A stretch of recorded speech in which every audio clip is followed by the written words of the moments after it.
जैसे ही आप Excel open करेंगे आपको ये इंटरफेस दिखेगा। तो इसमें आप देख सकते हो कि लेफ्ट साइड में होम बटन है, न्यू का ऑप्शन है, ओपन फोल्डर का ऑप्शन है, नीचे आपकी कुछ अकाउंट्स कुछ सेटिंग है, और ये ऑप्शन जो सबसे लास्ट में आप देख रहे हो इसके थ्रू आप एक्सेल की सेटिंग चेंज कर सकते हो। ऊपर जो भी आपको दिख रहे हैं ये सारे टेम्पलेट्स हैं, मतलब बाय डिफ़ॉल्ट माइक्रोसॉफ्ट वालों ने टेम्पलेट दिया। अगर आप और देखना चाहते हो तो इसमें जा सकते हो। तो ये आपको अलग अलग टेम्पलेट मिल जाएंगे। अगर आपको कुछ मतलब आपको कुछ रेडीमेड टेम्पलेट चाहिए जिस पे आपको कुछ पर्टिकुलर काम करना है तो आप यहाँ से उठा सकते हो। बट जैसे जैसे आप एक्सेल सीखोगे ये सब आप खुद बना सकते हो अपने हिसाब से, मतलब काफ़ी अच्छे लेवल का। तो अभी के लिए मैं यहाँ पे क्लिक कर रहा हूँ स्टार्ट अ न्यू बुक में। जैसे ही एक्सेल खुलेगा आपको ये पेज दिखाई देगा। इसको हम लोग बोलते हैं वर्कबुक, है ना। और ये वर्कबुक में काफ़ी सारी शीट्स होती हैं जिनको आप ऐड कर सकते हो या डिलीट कर सकते हो। और ये इसको हम लोग बाद में देखेंगे कि कैसे इसको और शीट को ऐड कर सकते हैं। ये जो भी आपको टॉप में दिख रहे हैं जैसे फाइल, होम, इन सभी को टैब्स बोलते हैं। तो अभी हम लोग होम टैब में हैं और ये पूरा का पूरा सेक्शन को हम लोग रिबन बोलते हैं। और रिबन के अंदर ये जितना एक पार्ट है ना, जैसे कि ये क्लिपबोर्ड के अंदर एक पार्ट है, आपका फॉन्ट के अंदर एक पार्ट है, अलाइनमेंट के अंदर एक पार्ट है, तो इसको हम लोग ग्रुप बोलते हैं, है ना। तो अगर जैसे कभी कभार क्या होता है कि किसी को समझाना हो कि जैसे मर्ज इन सेंटर कहाँ पे है, तो इसको हम लोग बोलेंगे होम टैब में आपको असाइनमेंट ग्रुप के अंदर मिल जाएगा एक मर्ज बटन का ऑप्शन। वर्कबुक में ये ऑप्शन आता है फाइल का, जिसके थ्रू अभी हम लोग आए, जिसमें आपको पहले आपको सिर्फ 3 ऑप्शन दिख रहे थे, बट अभी इसमें आपको और ऑप्शन मिल जाएगा कि इस वर्कबुक का इन्फॉर्मेशन, इसको अगर सेव करना है, सेव एज मतलब आपको किस लोकेशन पे चेंज करना, सेव करना और नेम डालना है। इसके अलावा इसमें प्रिंट, शेयर, एक्सपोर्ट और ये सब चीज़ों का ऑप्शन है। इसी तरह यहाँ पे काफ़ी सारे मल्टीपल टैब्स मिल जाएंगे आपको, जैसे कि इंसर्ट है, तो इंसर्ट में आप पिवट टेबल, इसके अलावा चार्ट, शेप्स, ये सब यूज़ करते हैं, स्लाइसर हो गया। तो ये सब चीज़ भी हम लोग फीचर में देखेंगे। जो डिफरेंट टैब्स है उनका डिफरेंट पर्पज़ है, उनका डिफरेंट यूज़ है, वो सब हम लोग आगे धीरे धीरे एक्सप्लोर करेंगे। अब आता है यहाँ पे पॉइंट कि ये A1 जो लिखा है ये क्या है, तो इसको हम लोग नेम बॉक्स बोलते हैं। और ये आपको बताता है कि सेल का कौन सा, मतलब जो हम लोग का ये सेल है जो हम लोगों ने सेलेक्ट किया है ये कौन से लोकेशन पे है, उसका ये यहाँ पे नाम बताता है। उसके बगल में आता है आपका फार्मूला बॉक्स। तो आप जो भी एक्सेल शीट में फार्मूला लगाएंगे जिस भी सेल पे, अगर आप उस सेल पे क्लिक करते हो तो अगर उस सेल पे कोई फार्मूला लगा है तो वो आपको यहाँ पे दिखा देगा, है ना। और इसके अलावा आप इसको एक्सपेंड, मान लीजिए काफ़ी लंबा फार्मूला है तो इसको आप यहाँ पे एक्सपेंड भी करके देख सकते हो, ठीक है। तो फार्मूला बार में आप जब भी कोई फार्मूला लगाते हैं तो वो आपको यहाँ पे दिखा देगा। तो जैसे एग्जांपल दिखाता हूँ मैं, फार्मूला लगाने के लिए सबसे पहले हम लोग को इक्वल्स टू का साइन यूज़ करना होता है। तो अभी टेंशन मत लो, फार्मूला के बारे में हम लोग डिटेल में बाद में बात करेंगे। अभी बस मैं आपको बता रहा हूँ कि फार्मूला बार में फार्मूला दिखता कैसे है। तो जैसे मान लो अभी मैं लिखता हूँ 2 + 2, है ना। नॉर्मल मैथमेटिक्स का कोई भी फंक्शन हम लोग का यूज़ होता है इक्वल्स टू से। तो इक्वल्स टू किया मैंने, 2 को प्लस किया 2 से, ठीक। आप जैसे ही एंटर करोगे वो 4 लिख देगा। आपको यहाँ सेल में 4 दिख रहा है, बट अगर आप उसमें फार्मूला बार में देखोगे तो आपको 2 + 2 ही दिखा रहा है ना, क्योंकि वो एक तरह का फार्मूला है। अब बात करते हैं सेल क्या होता है। तो सेल आपका बनता है इंटरसेक्शन ऑफ रो और कॉलम से, उसको हम लोग सेल बोलते हैं। अब कॉलम क्या होता है, ये जो भी आपको ABCD दिख रहे हैं, ये आपके वर्टिकल जो हैं इनको हम लोग कॉलम बोलते हैं। और जो हॉरिजॉन्टली आपको 1 2 3 दिख रहा है, ये पूरा का पूरा लाइन, जैसे 5 हो गया, 6 हो गया, इसको हम लोग रो बोलते हैं, ठीक है। तो ये आपका रो और कॉलम हो गया। अब जैसे मान लीजिए यहाँ पे मैं क्लिक करता हूँ तो आप देखोगे कि ये B कॉलम है और रो यहाँ पे जो हाईलाइट हो रखा है वो 2 है। इसका मतलब B2 सेल हम लोगों ने सेलेक्ट किया है। और यहाँ पे आपको नेम बॉक्स में उसका नेम भी बताएगा कि कौन सा सेल है, B2। अब इन सेल को आप मतलब मल्टीपल भी सेलेक्ट कर सकते हो। और इसको सेलेक्ट करने के लिए मैंने यूज़ किया है माउस का लेफ्ट की, उसको आपको क्लिक करके रखना है, छोड़ना नहीं है। और जहाँ तक आप ड्रैग करोगे इतने सेल सेलेक्ट हो जाएंगे, है ना। तो जैसे मान लीजिए मुझे इतना ही सेलेक्ट करना है तो आपको क्लिक होल्ड करके रखना है, और जहाँ भी आप ड्रैग करोगे, है ना, उतने सेल आप सेलेक्ट कर सकते हो। अब हम लोग देखते हैं कि ये शीट क्या होता है। तो शीट में अगर आप राइट क्लिक करोगे तो आपको कुछ ऑप्शन देता है, जैसे कि इंसर्ट, डिलीट, रीनेम, है ना, कॉपी का और इन सब चीज़ों का ऑप्शन देता है। तो ये सब चीज़ें आप, ये सब फंक्शन, ये सब ऑपरेशन आप शीट पर लगा सकते हो। अगर आपको कोई नया शीट, तो अभी बाय डिफ़ॉल्ट शीट 1 ओपन होता है एक्सेल में। अगर आपको कोई नया शीट ओपन करना है तो राइट साइड में एक छोटा सा प्लस का ऑप्शन होगा, है ना। आप जैसे उस पर क्लिक करोगे एक शीट 2 ओपन हो जाएगा। ऐसे ही आप जितनी बार प्लस करते जाओगे उतनी बार नए नए शीट ओपन हो जाएंगे। अब इन शीट का आप नाम भी चेंज कर सकते हो। तो जैसे मान लीजिए अगर मुझे इसका नाम चेंज करना, आप राइट क्लिक करिए, आपको रीनेम का ऑप्शन देगा, है ना। आप उस पर जाइए, वो पूरा सेलेक्ट हो जाएगा। अब आपको जो भी नाम देना हो, तो जैसे मैं दे देता हूँ कि प्रोजेक्ट 1, ठीक हम लोग। और उसके बाद आपका जब हो जाए, आप जब नाम डाल लें उसके बाद एंटर प्रेस कर दीजिए, तो ये आपका प्रोजेक्ट 1 आ गया।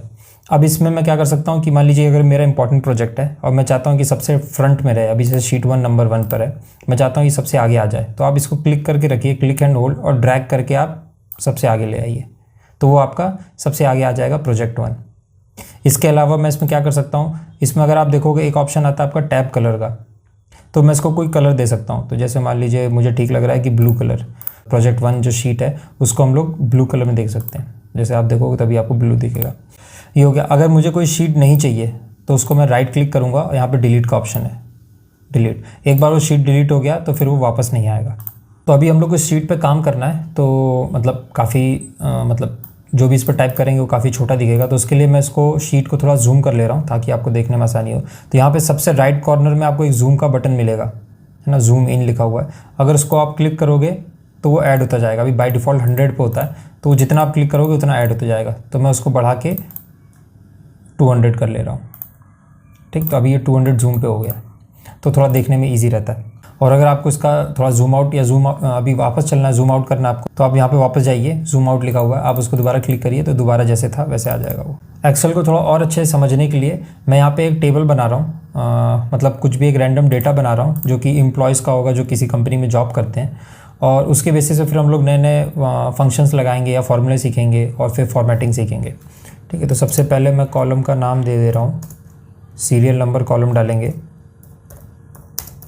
फर्स्ट नेम एक कॉलम होगा, उसके बाद लास्ट नेम एक कॉलम होगा। हाँ, अब यहाँ पे अगर आप देखो तो नेम का ई लेटर जो है वो सही से दिख नहीं रहा है ना, वो मतलब सी कॉलम के नीचे दब रहा है। तो उसके लिए आपके पास दो ऑप्शन है। एक तो आप दोनों कॉलम के बीच में जाइए, आपको एक प्लस साइन दिखाई देगा, आप उसको क्लिक करके रखिए और जितना आप चाहें उतना साइज़ बढ़ा सकते हैं उस सेल का, मतलब उस कॉलम का। दूसरा ऑप्शन क्या आता है कि आप दोबारा उसी तरह वापस जाइए दोनों कॉलम के बीच में और आप डबल क्लिक कर दीजिए। तो अगर आप डबल क्लिक करते हैं तो जितना उसको स्पेस चाहिए उस पर्टिकुलर कॉलम को इस फर्स्ट नेम की वजह से, उतना वो अपने आप सेलेक्ट कर लेगा, एक्स्ट्रा स्पेस नहीं लेगा। तो ऐसे ही अभी मैं सी में भी कर दूंगा। अब जो नेक्स्ट कॉलम आएगा वो आएगा मेरा डेट ऑफ ज्वाइनिंग का, उस एम्प्लॉय ने ज्वाइन कब किया था।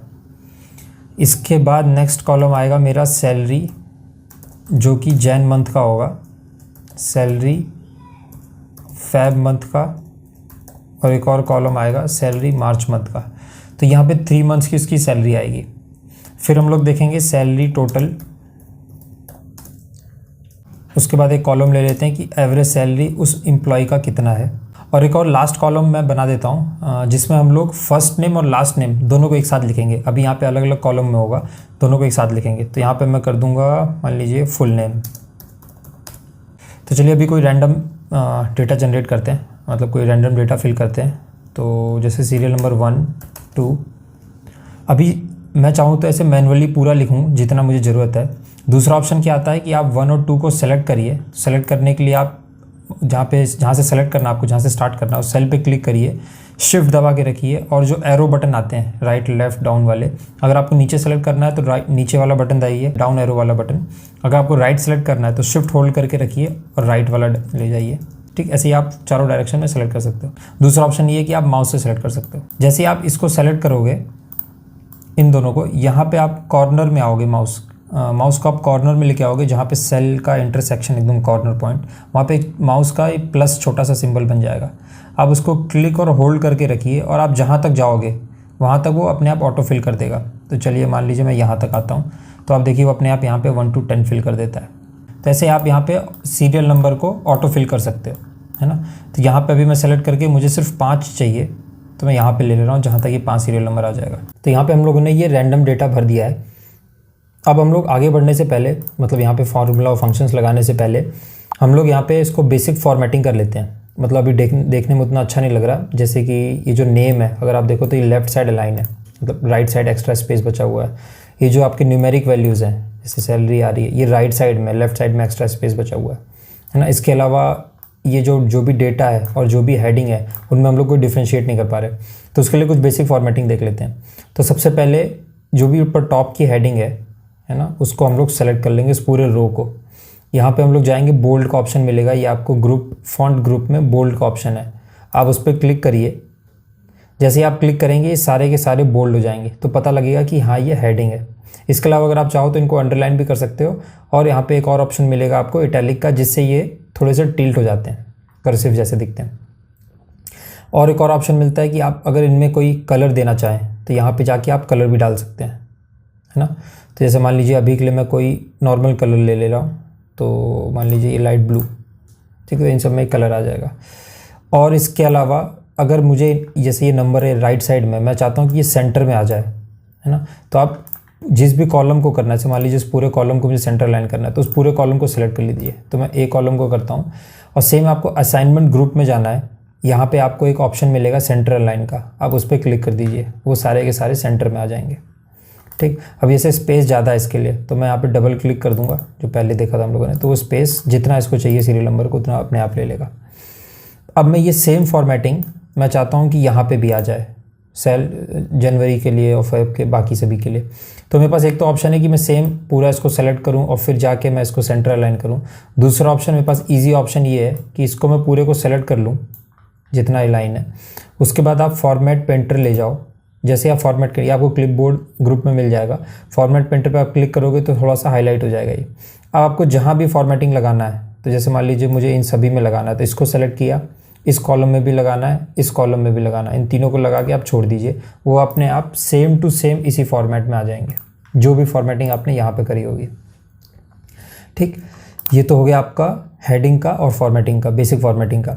इसके अलावा अगर आप देखोगे तो ये जो डेट्स हैं, ये भी यहाँ पे जैसे आप यहाँ पे क्लिक करोगे, नंबर्स जो आपका ग्रुप है उसमें यहाँ पे एक डेट्स का ऑप्शन दिखाई देगा आपको। अगर आप देखो कुमार पे जो नेक्स्ट है, इस पर क्लिक करते हो तो जर्नल दिखाता है, पर जैसे आप किसी इस पर करोगे डेट पे, तो वो आपको डेट ऑप्शन देगा, और इसको अभी वो डेट मान रहा है, तो डेट का आप फॉर्मेट भी चेंज कर सकते हो। तो जैसे आप यहाँ पे ड्रॉप डाउन दिखाएगा छोटा सा, आप उस पर क्लिक करिए। अगर आपको और एडवांस में जाना है तो आप जाइए मोर नंबर फॉर्मेट्स में, सबसे लास्ट में। जैसे आप क्लिक करोगे डायलॉग बॉक्स दिखाई देगा आपको फॉर्मेट सेल का, तो आप डेट में जाओगे, यहाँ पे डिफरेंट फॉर्मेट्स दिखा रहा है कि आपको इस टाइप का डेट दिखाई देगा, इस टाइप का दिखाएगा। तो अभी के लिए मैं ये वाला सेलेक्ट कर ले रहा हूँ कि डेट आएगा, फिर मंथ और फिर ईयर। ठीक, इसमें काफ़ी सारे अलग अलग फॉर्मेट्स मिल जाएंगे, आप देख सकते हो कि अगर डे भी चाहिए आपको तो डे भी दिखाएगा। तो अभी के लिए तो मैं ऐसा ही ले रहा हूँ। जैसे आप सेलेक्ट करोगे अपडेट कर देगा, पहले डेट फिर मंथ और फिर ईयर फॉर्मेट में। ठीक, अब इसमें भी सेम चीज़ कि ये अलाइनमेंट सही नहीं है, तो इसके लिए मैं इस पूरे कॉलम को सेलेक्ट करूँगा, अलाइनमेंट में जाऊँगा और सेंटर अलाइन कर दूँगा। तो ये तो हो गया आपका बेसिक फॉर्मेटिंग। अब हम लोग देख लेते हैं कि टोटल सम, सैलरी का सम कैसे निकालना है। तो फॉर्मूला या फंक्शन लिखने के लिए सबसे पहले हम लोग उस सेल पे क्लिक करिए जहाँ पे आपको लिखना है, तो वहाँ पे क्लिक करने के बाद इक्वल्स टू का सिंबल लगाइए और आप लिखिए SUM।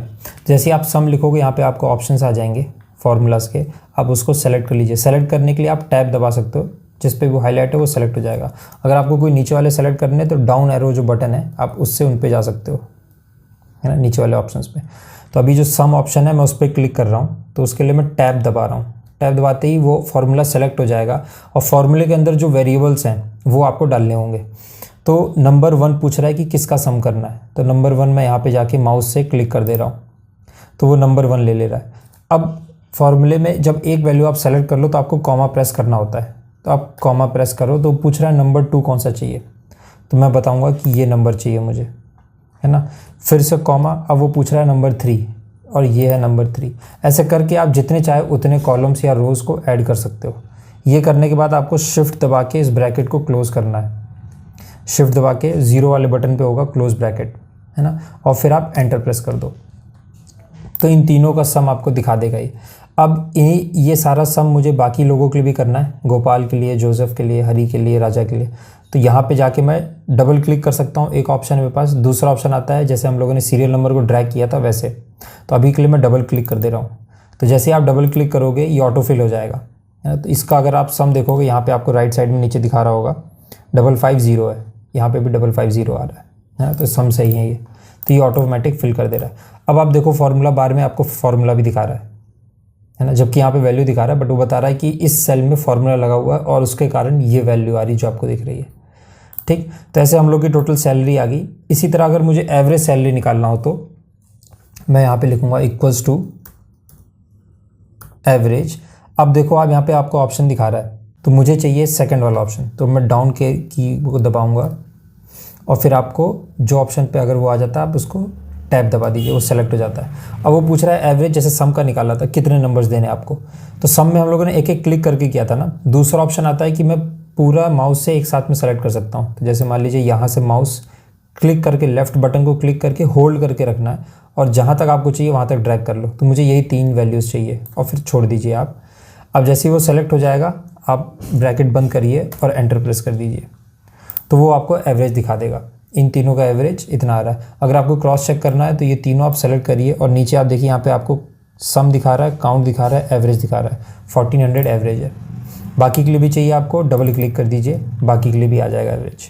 अब ये 0.33 आ रहा है। अब मान लीजिए अगर आपको 0.33 नहीं चाहिए, आपको राउंड ऑफ नंबर चाहिए, तो आप सारे को सेलेक्ट करिए, या तो जिसमें आपको करना है उसको आप सेलेक्ट करिए। यहाँ पे जर्नल दिखा रहा है, आप जर्नल से हटा दीजिए इसको और नंबर पे चले जाइए। उसके बाद यहाँ पे आपको ऑप्शन दिखेगा उसी नंबर ग्रुप में, जिसको हम लोग बोलते हैं डिक्रीज डेसिमल, मतलब ये डेसिमल हटाने के लिए या नंबर ऑफ डेसिमल बढ़ाने के लिए। अगर डेसिमल कम करने हैं तो ये राइट साइड वाला डिक्रीज डेसिमल को, तो अब आप देखोगे कि वो डेसिमल हट गया है ना। ऐसे ही आप इन सभी में भी कर सकते हो। तो उसके लिए हम लोगों ने क्या देखा है कि फॉर्मेट पे एंटर करेंगे, क्लिक, और सभी को सेलेक्ट कर लेंगे, तो जहाँ भी वो नंबर का प्रॉब्लम आएगा वो हट जाएगा। ठीक, तो ये हम लोग के आ गए नंबर्स। अब यहाँ पे आता है लास्ट कॉलम, जो कि है आपका फुल नेम का। तो इसमें मुझे अगर फुल नेम चाहिए, मतलब किसी 2 कॉलम में डिफरेंट वैल्यूज़ हैं, बट वो चाहता हूँ कि एक कॉलम में आ जाए, है ना। मतलब 2 सेल में डिफरेंट वैल्यू है, वो मैं चाहता हूँ एक सेल में आ जाए। तो उसके लिए मैं क्या बोलूँगा, एक फंक्शन है जिसको हम लोग यूज़ करते हैं, इक्वल्स टू कॉनकैटिनेट। तो जैसे ही आप CON कॉनकैटिनेट लिखोगे, आपको ऑप्शन आ जाएगा कॉनकैटिनेट का। आप टैब दबाइए। अभी पूछ रहा कौन सा टेक्स्ट 1 है, तो टेक्स्ट 1 मेरा ये है RNM, कॉमा प्रेस करूँगा। पूछ रहा है और कौन से दूसरे टेक्स्ट को कॉनकैटिनेट करना है, तो मुझे करना है सेकंड कॉलम को, जो कि है कुमार। ये दोनों होने के बाद आप दोबारा ब्रैकेट क्लोज करिए और एंटर प्रेस कर दीजिए, तो आप देखिए आपका राम कुमार एक साथ आ गया, है ना। ऐसे ही अगर मैं डबल क्लिक कर दूंगा तो ये सारे ऑटो फिल हो जाएंगे। गोपाल वर्मा। अब इसमें आप बोल सकते हो कि स्पेस नहीं आ रहा बीच में, है ना, आपको स्पेस भी चाहिए। तो उसके लिए आप क्या कर सकते हो, इसी फॉर्मूला में, अगर आप फॉर्मूला बार में ऊपर देखोगे, यहाँ पे B2 और C2 एक साथ लिखा है, इसके बीच में आप क्लिक करिए, B2 और C2 के बीच में, और आप इन्वर्टेड कॉमा जो है उसको आप लगा दीजिए ओपन और क्लोज करके, और एक और कॉमा दे दीजिए। अब यहाँ पे इसके बीच में स्पेस नहीं है, तो अगर आपको दोनों मतलब इन्वर्टेड कॉमा के बीच में आपको एक स्पेस देना होगा, तो ये स्पेस को वो ऐड कर देगा जब कॉनकैटिनेट करेगा। अब जैसे आप एंटर प्रेस करोगे तो वो आपको एक स्पेस भी दे देगा। अब यहाँ पे आप डबल क्लिक कर दो, सब में ऐड कर देगा। अगर आपको स्पेस बढ़ाना है तो अभी हम लोगों ने एक ही स्पेस दिया था, आप जितना चाहो उतना स्पेस डाल सकते हो। मान लीजिए मैंने इतना स्पेस डाला, अब वो इतना स्पेस इसमें भी दिखाएगा, है ना।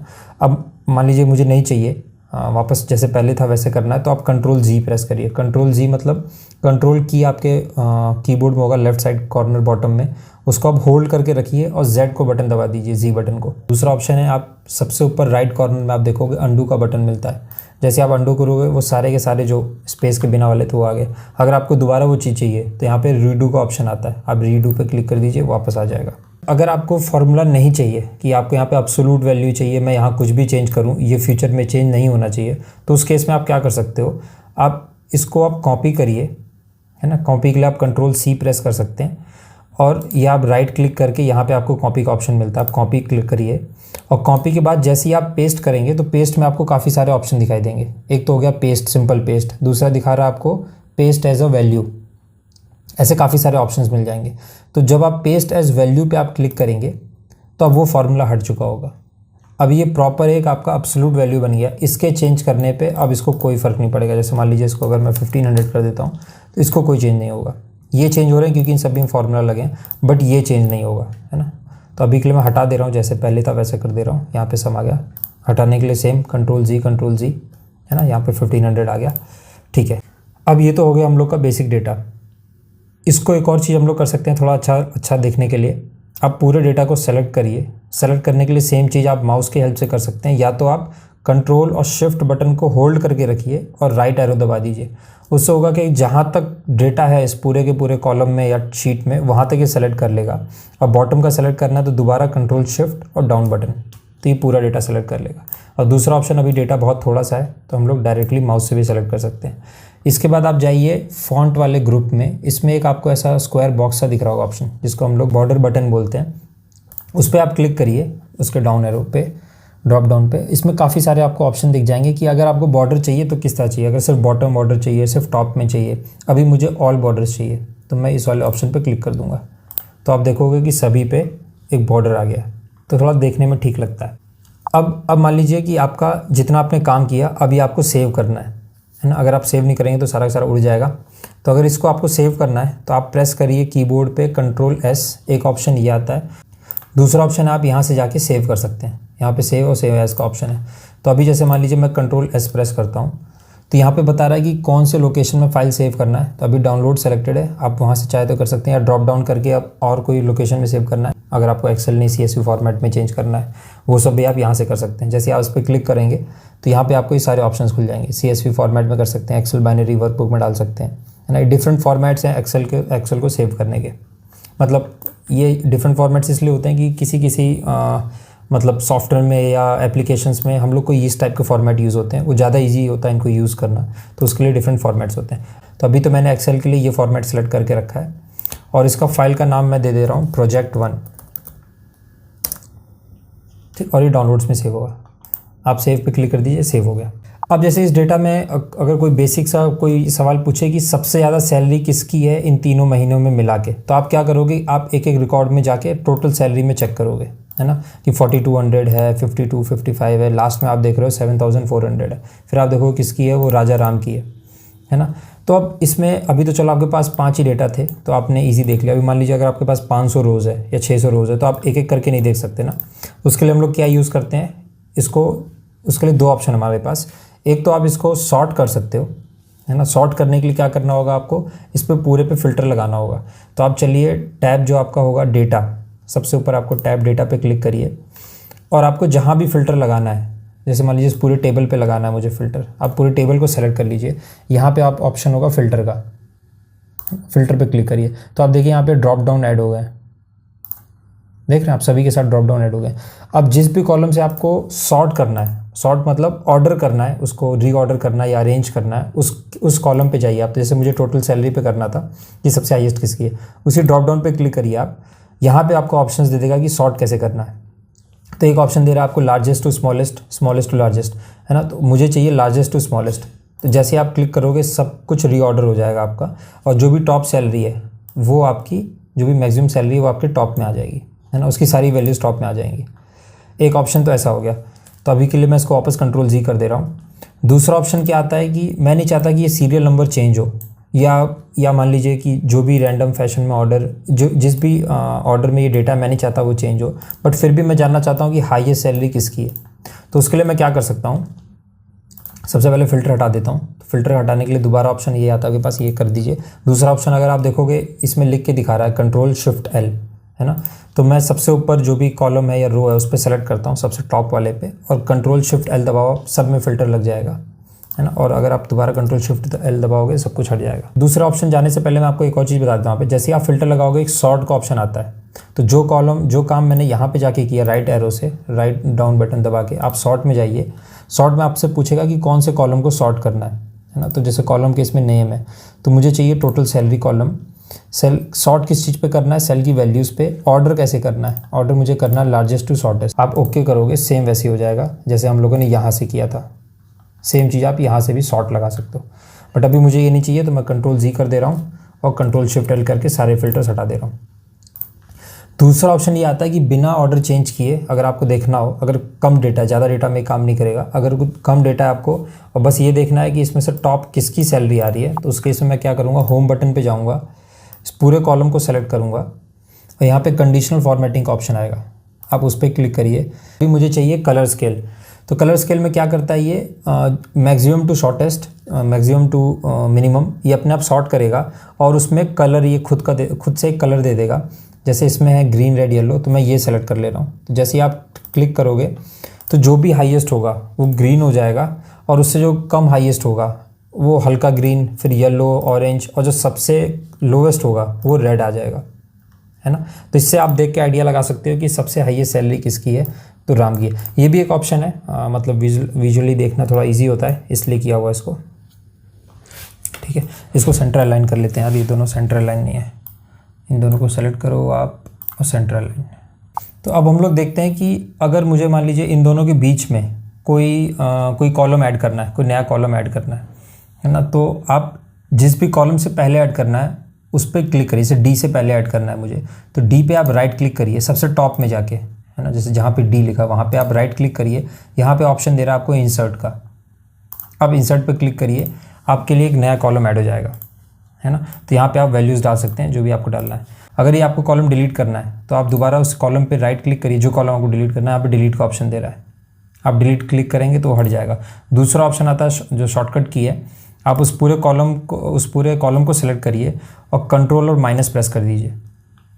तो जैसे आप कंट्रोल माइनस करेंगे वो डिलीट हो जाएगा। सेम चीज़ आप रो के साथ भी कर सकते हैं। अगर आपको कोई एक्स्ट्रा रो ऐड करनी है तो आप यहाँ पे राइट क्लिक करिए, इंसर्ट करिए, तो 5 से पहले वो रो ऐड हो जाएगी, है ना। और अगर आपको ये डिलीट करना है तो आप यहाँ पे जाइए, डिलीट प्रेस करिए, डिलीट हो जाएगा। दूसरा ऑप्शन है कि आपको पूरे सेलेक्ट करके कंट्रोल माइनस प्रेस कर दीजिए। तो अभी मान लीजिए मैं यहाँ पे एक इंसर्ट कर रहा हूँ रो, और इस पूरे डेटा को, जो भी ये पूरा का पूरा फर्स्ट रो है, एज इट इज़ मैं यहाँ पे पेस्ट कर दे रहा हूँ, ठीक। अब मुझे देखना है कि उस पूरे डेटा सेट में, मान लीजिए पूरा एक डेटा है, अगर इसमें कोई डुप्लीकेट वैल्यू है तो उसको अगर आपको रिमूव करना हो तो सबसे पहले हम लोग को देखना होगा डुप्लीकेट है कि नहीं, है ना। तो उसके लिए मैं क्या करूँगा, उस पूरे कॉलम को सेलेक्ट करूँगा। ये कॉलम मैं इसलिए ले रहा हूँ क्योंकि इसमें मुझे फर्स्ट नेम और लास्ट नेम दोनों मिला के मिल रहा है। और फर्स्ट ऐसा हो सकता है काफ़ी बार कि फर्स्ट नेम लोगों के सिमिलर हो, लास्ट नेम सिमिलर हो, बट दोनों मिला के अगर सिमिलर हो रहा है तो उस केस में थोड़ा डाउट जाता है ना, तो उसको हम लोग क्रॉस चेक करना होगा। तो इस पूरे रो को मैं पूरे कॉलम को सेलेक्ट कर ले रहा हूँ। आप जाइए इसमें स्टाइल ग्रुप में, और इसमें ऑप्शन होगा आपको कंडीशनल फॉर्मेटिंग का, इस पर आप क्लिक करिए और यहाँ पे आपको ऑप्शन देगा हाईलाइट सेल्स का। तो हाईलाइट सेल में एक बाय डिफ़ॉल्ट एक रूल है डुप्लीकेट वैल्यूज़ का, आप उसको क्लिक कर दीजिए। आप जैसे करोगे तो पूछ रहा है कि किस कलर का चाहिए आपको, है ना। तो मैं बोल दे रहा हूँ अभी रेड कलर का ही ठीक है, आप ओके कर दीजिए। अब आप देखो यहाँ पे जो भी वैल्यूज़ डुप्लीकेट थी वो हाईलाइट हो जाएंगी। तो RNM कुमार 2 बार आया है। अब इसको अगर आपको डिलीट करना है, एक ऑप्शन आता है कि आप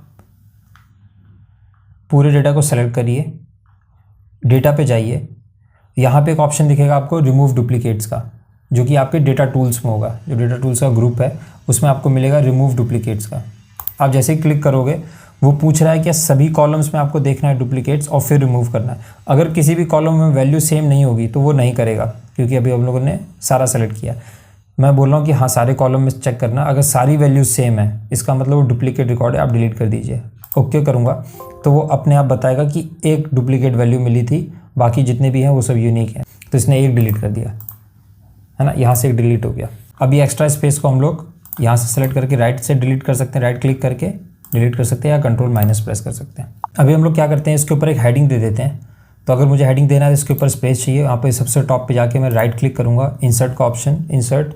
अब मुझे अगर और रो इंसर्ट करनी है, मतलब एक ही प्लेस पे, तो बार बार जाके राइट क्लिक करके इंसर्ट करने से अच्छा है कि एक शॉर्टकट है कंट्रोल वाई का, मतलब ये रिपीट करेगा उसी स्टेप को। तो मैं जितनी बार कंट्रोल वाई दबाऊंगा उतने वो नए नए आपके लिए कॉलम रोज़ बनाता जाएगा, ठीक है। बट अभी मुझे उतने नहीं चाहिए तो इन सबको हटा दे रहा हूँ, कंट्रोल माइनस। अब यहाँ पे मैं इसके टॉप पे एक हेडिंग लिखता हूँ जो कि इसका नाम कवर करेगा। इसका नाम क्या, तो मैं लिख देता हूँ एम्प्लॉय। अभी ये सेंट्रल लाइन है इसलिए आपको नहीं दिख रहा। आप होम बटन पे जाइए, मैं चाहता हूँ कि ये सारा कुछ मिला के सेंटर में आ जाए। उसके लिए क्या करूँगा, मैं यहाँ से यहाँ तक, जहाँ तक मुझे वो सेंटर अलाइन करना है, और ये पूरा का पूरा एक सेल बन जाए। तो उसके लिए मैं क्या करूँगा, मर्ज ऑप्शन का, इसमें मर्ज का एक ऑप्शन आता है, आप इसको सेलेक्ट करिए जितने सेल्स को आपको मर्ज करना है। आप अलाइनमेंट में जाइए ग्रुप में, यहाँ पे एक ऑप्शन है मर्ज इन सेंटर का, आप जैसे ही क्लिक करेंगे वो अपने आप सेंटर में आ जाएगा। बट इसको नीचे वाले रो को भी हम लोग सेंटर में ले लें। दोबारा आप इस पर मर्ज पे क्लिक करिए, सब कुछ अनसेलेक्ट हो जाएगा, आप फिर से क्लिक करिए वो सेंटर में आ जाएगा। अलाइनमेंट में जाइए आप, यहाँ पे अलाइनमेंट ग्रुप में है मिडिल अलाइनमेंट का ऑप्शन, उस पर जाइए, सेंटर में आ जाएगा। इसके बाद हम लोग दोबारा बॉर्डर्स में जाएंगे, यहाँ पे एक ऑप्शन है थिक बॉर्डर्स का, थिक बॉर्डर्स दे देंगे तो चारों तरफ देखो एक थिक बॉर्डर आ जाएगा, थोड़ा देखने में ठीक लगता है। अब इसमें अगर आप चाहो तो कोई कलर डाल सकते हो, है ना, आप जो भी कलर सेलेक्ट करना चाहो वो सेलेक्ट कर सकते हो। तो जैसे मान लीजिए मैं कोई भी एक हल्का कलर ले रहा हूँ इस टाइप का, तो ये आ गया। अब इसका फ़ॉन्ट का साइज़ बढ़ाना है तो आप यहाँ पे जाइए increase font size, font group में, और आप जितना चाहो उतना बढ़ा सकते हो। तो मैं 18 रख रहा हूँ और इसको बोल्ड कर दे रहा हूँ, है ना। तो ये आपका हो गया सैलरी, एम्प्लॉय का सैलरी डिस्क्रिप्शन, जहाँ पे ये सारा का सारा डिटेल आपको मिलता है। तो इसमें हम लोगों ने ऑलमोस्ट सारे बेसिक चीज़ें कवर कर ली हैं। इसके अलावा आप कुछ चीज़ें और देख सकते हो या एक्सप्लोर कर सकते हो, वो आप जैसे करोगे वैसे वैसे सीखोगे। जैसे कि मान लीजिए मैं कोई एक लाइन लिखता हूँ, Ram has the highest salary, है ना, कि राम की हाईएस्ट सैलरी है। तो अगर इसको मैं चाहता हूँ कि एक ही सेल के अंदर आ जाए, तो यहाँ पे एक ऑप्शन है रैप टेक्स्ट का। अब जैसे क्लिक करोगे एक सेल के अंदर ही सब कुछ आ जाएगा, ये पूरा पूरा एक सेल बन गया। ये मतलब अब इसका जो आपका रो है उसकी थोड़ा साइज़ इंक्रीज़ हो जाएगा, हाइट, वो क्योंकि एक सेल में आ रहा है। तो ये रैप टेक्स्ट ये काम करता है ना। जैसे आप रैप क्लिक करोगे उसमें एक सेल के अंदर आ जाएगा। इसके अलावा आप परसेंटेज लगाना चाहो तो अगर आप कोई भी वैल्यू लिखते हो, जैसे मान लीजिए मैंने 21 लिखा, मैं चाहता हूँ कि ये 21% हो ना कि नंबर, तो आप यहाँ पे जाके परसेंट पे क्लिक करोगे। अब इसने इंटू 100 कर दिया और ये आपका 21% बन जाएगा। ऐसे ही आप इसमें फ़ॉन्ट चेंज कर सकते हो, है ना। तो जैसे मान लीजिए जो हेडिंग है मैं चाहता हूँ उसका फ़ॉन्ट कुछ और हो जाए, तो यहाँ पे आपको फ़ॉन्ट वाले ग्रुप में सबसे ऊपर कैलिब्री लिखा होगा, उसके बगल ऑप्शन है यहाँ पे ड्रॉप डाउन, आप उस पर क्लिक करोगे, यहाँ पे डिफरेंट फ़ॉन्ट्स मिल जाएंगे। अभी आप स्क्रीन पे देख रहे होगे कुछ रैंडम नंबर्स लिखे हुए यहाँ पे जो कि डेसिमल डिजिट्स में है। तो यहाँ पे अगर आप देखोगे नंबर आपका जो ग्रुप है होम टैब में, इसमें यहाँ पे हम लोगों ने नंबर सेलेक्ट किया हुआ है और ये जो डेसिमल्स है यहाँ पे आप इसी सेम ग्रुप में अगर आप देखोगे यहाँ पे ऑप्शन है डेसिमल डिक्रीज़ का, तो ये डेसिमल डिक्रीज़ कर देगा, और यहाँ पे ऑप्शन है डेसिमल इंक्रीज़ का, तो ये डेसिमल्स को इंक्रीज़ कर देगा, है ना। अभी हम लोग क्या चाहते हैं, यहाँ पे राउंड करना चाहते हैं इन नंबर्स को, तो उसके लिए बाय डिफ़ॉल्ट फार्मूला आता है एक्सेल में, आप लिखिए इक्वल्स टू राउंड। आप राउंड को सेलेक्ट करिए। अब पूछ रहा है राउंड के लिए कौन सा नंबर आपको राउंड अप करना है, मतलब राउंड करना है। उसके लिए मैं ये वाला सेलेक्ट करूँगा नंबर, उसके बाद कॉमा दूंगा। पूछ रहा है कितने डिजिट के लिए आपको राउंड करना है, तो मैं चाहता हूँ 0 डिजिट के लिए, मतलब जैसा है एब्सोल्यूट नंबर चाहिए। अगर आप देखोगे तो अब ये 1.00 बन गया। अगर मैं डबल क्लिक करता हूँ तो ये ऑटो फिल कर देगा 1 2, यहाँ से भी इसने 2.9 था उसको 3 कर दिया, 8.9 को 9 कर दिया, 1.3 को 1 कर दिया, है ना। यहाँ पे मैं एक और नंबर ऐड कर देता हूँ ताकि डाउट क्लियर हो जाए। मान लीजिए अगर कोई नंबर होता 4.55599 करके, तो उसको ये बाय डिफ़ॉल्ट 5 में कन्वर्ट कर देता क्योंकि 4.5 से ज़्यादा है ये नंबर, ठीक है। अब हम लोग देखते हैं कि राउंड अप क्या करता है। अगर इक्वल्स टू में लिखता राउंड, यहाँ पे आपको लास्ट ऑप्शन मिलेगा राउंड अप का, इसको सेलेक्ट करता हूँ। इसमें भी सेम नंबर देंगे और पूछ रहा है कितने डिजिट के लिए करना है, तो इसमें भी मैं चाहता हूँ 0 डिजिट के लिए हो। तो राउंड अप में आप देख सकते हो कि ये एक नंबर इंक्रीज़ कर देता है। 1 पॉइंट कुछ भी आएगा, 0.3 भी आ रहा है तो उसको 2 पे भेज देगा, 2 पॉइंट कुछ भी आएगा उसको 3 पे भेज देगा, 8 पॉइंट कुछ भी आया उसको 9 पे, 4 पॉइंट कुछ भी 5 पे। तो नाम ही है इसका राउंड अप करना। तो ये आपको डिसाइड करना होगा इसको कब यूज़ करना है। सिमिलरली सेम टू सेम ऐसे ही आपका आता है राउंड डाउन, जो कि सेकंड नंबर पे है, उसको सेलेक्ट करो। इसमें भी आपको नंबर सेलेक्ट करना है और मैं भी ये चाहता हूँ 0 डिजिट के लिए राउंड अप हो। तब ये क्या करेगा, डाउन करेगा। इसका जस्ट अपोजिट, इसमें क्या कहता है 2 पॉइंट कुछ भी आएगा उसको 1 बढ़ाता है, इसमें कुछ भी होगा 1 पॉइंट भले ही 99, जैसे इसमें आप देखो 2.999 है ना, इसको राउंड अप करते हैं 3 आता है, बट ये क्या करेगा राउंड डाउन कर देगा। तो 2 पॉइंट कुछ भी होगा उसको फर्स्ट डिजिट जो भी वो ले लेगा, 8 पॉइंट कुछ भी होगा ये 8 ले लेगा, 1 पॉइंट कुछ भी होगा 1, 4 पॉइंट कुछ भी होगा 4, है ना। तो ये 3 तरह के राउंड ऑफ फंक्शंस यूज़ होते हैं, राउंडिंग के लिए फंक्शंस यूज़ होते हैं जिसको हम लोग जनरली एक्सेल में यूज़ करते हैं। अब चलते हैं अपने नेक्स्ट टैब की तरफ। इसमें हम लोग देखते हैं कि कैसे ऑटो फिल करते हैं, जो कि काफ़ी ज़्यादा यूज़ होने वाले टर्म्स हैं, जैसे कि मंथ्स हो गए, है ना। तो जैसे अब मैं इसमें लिखता हूँ जनवरी,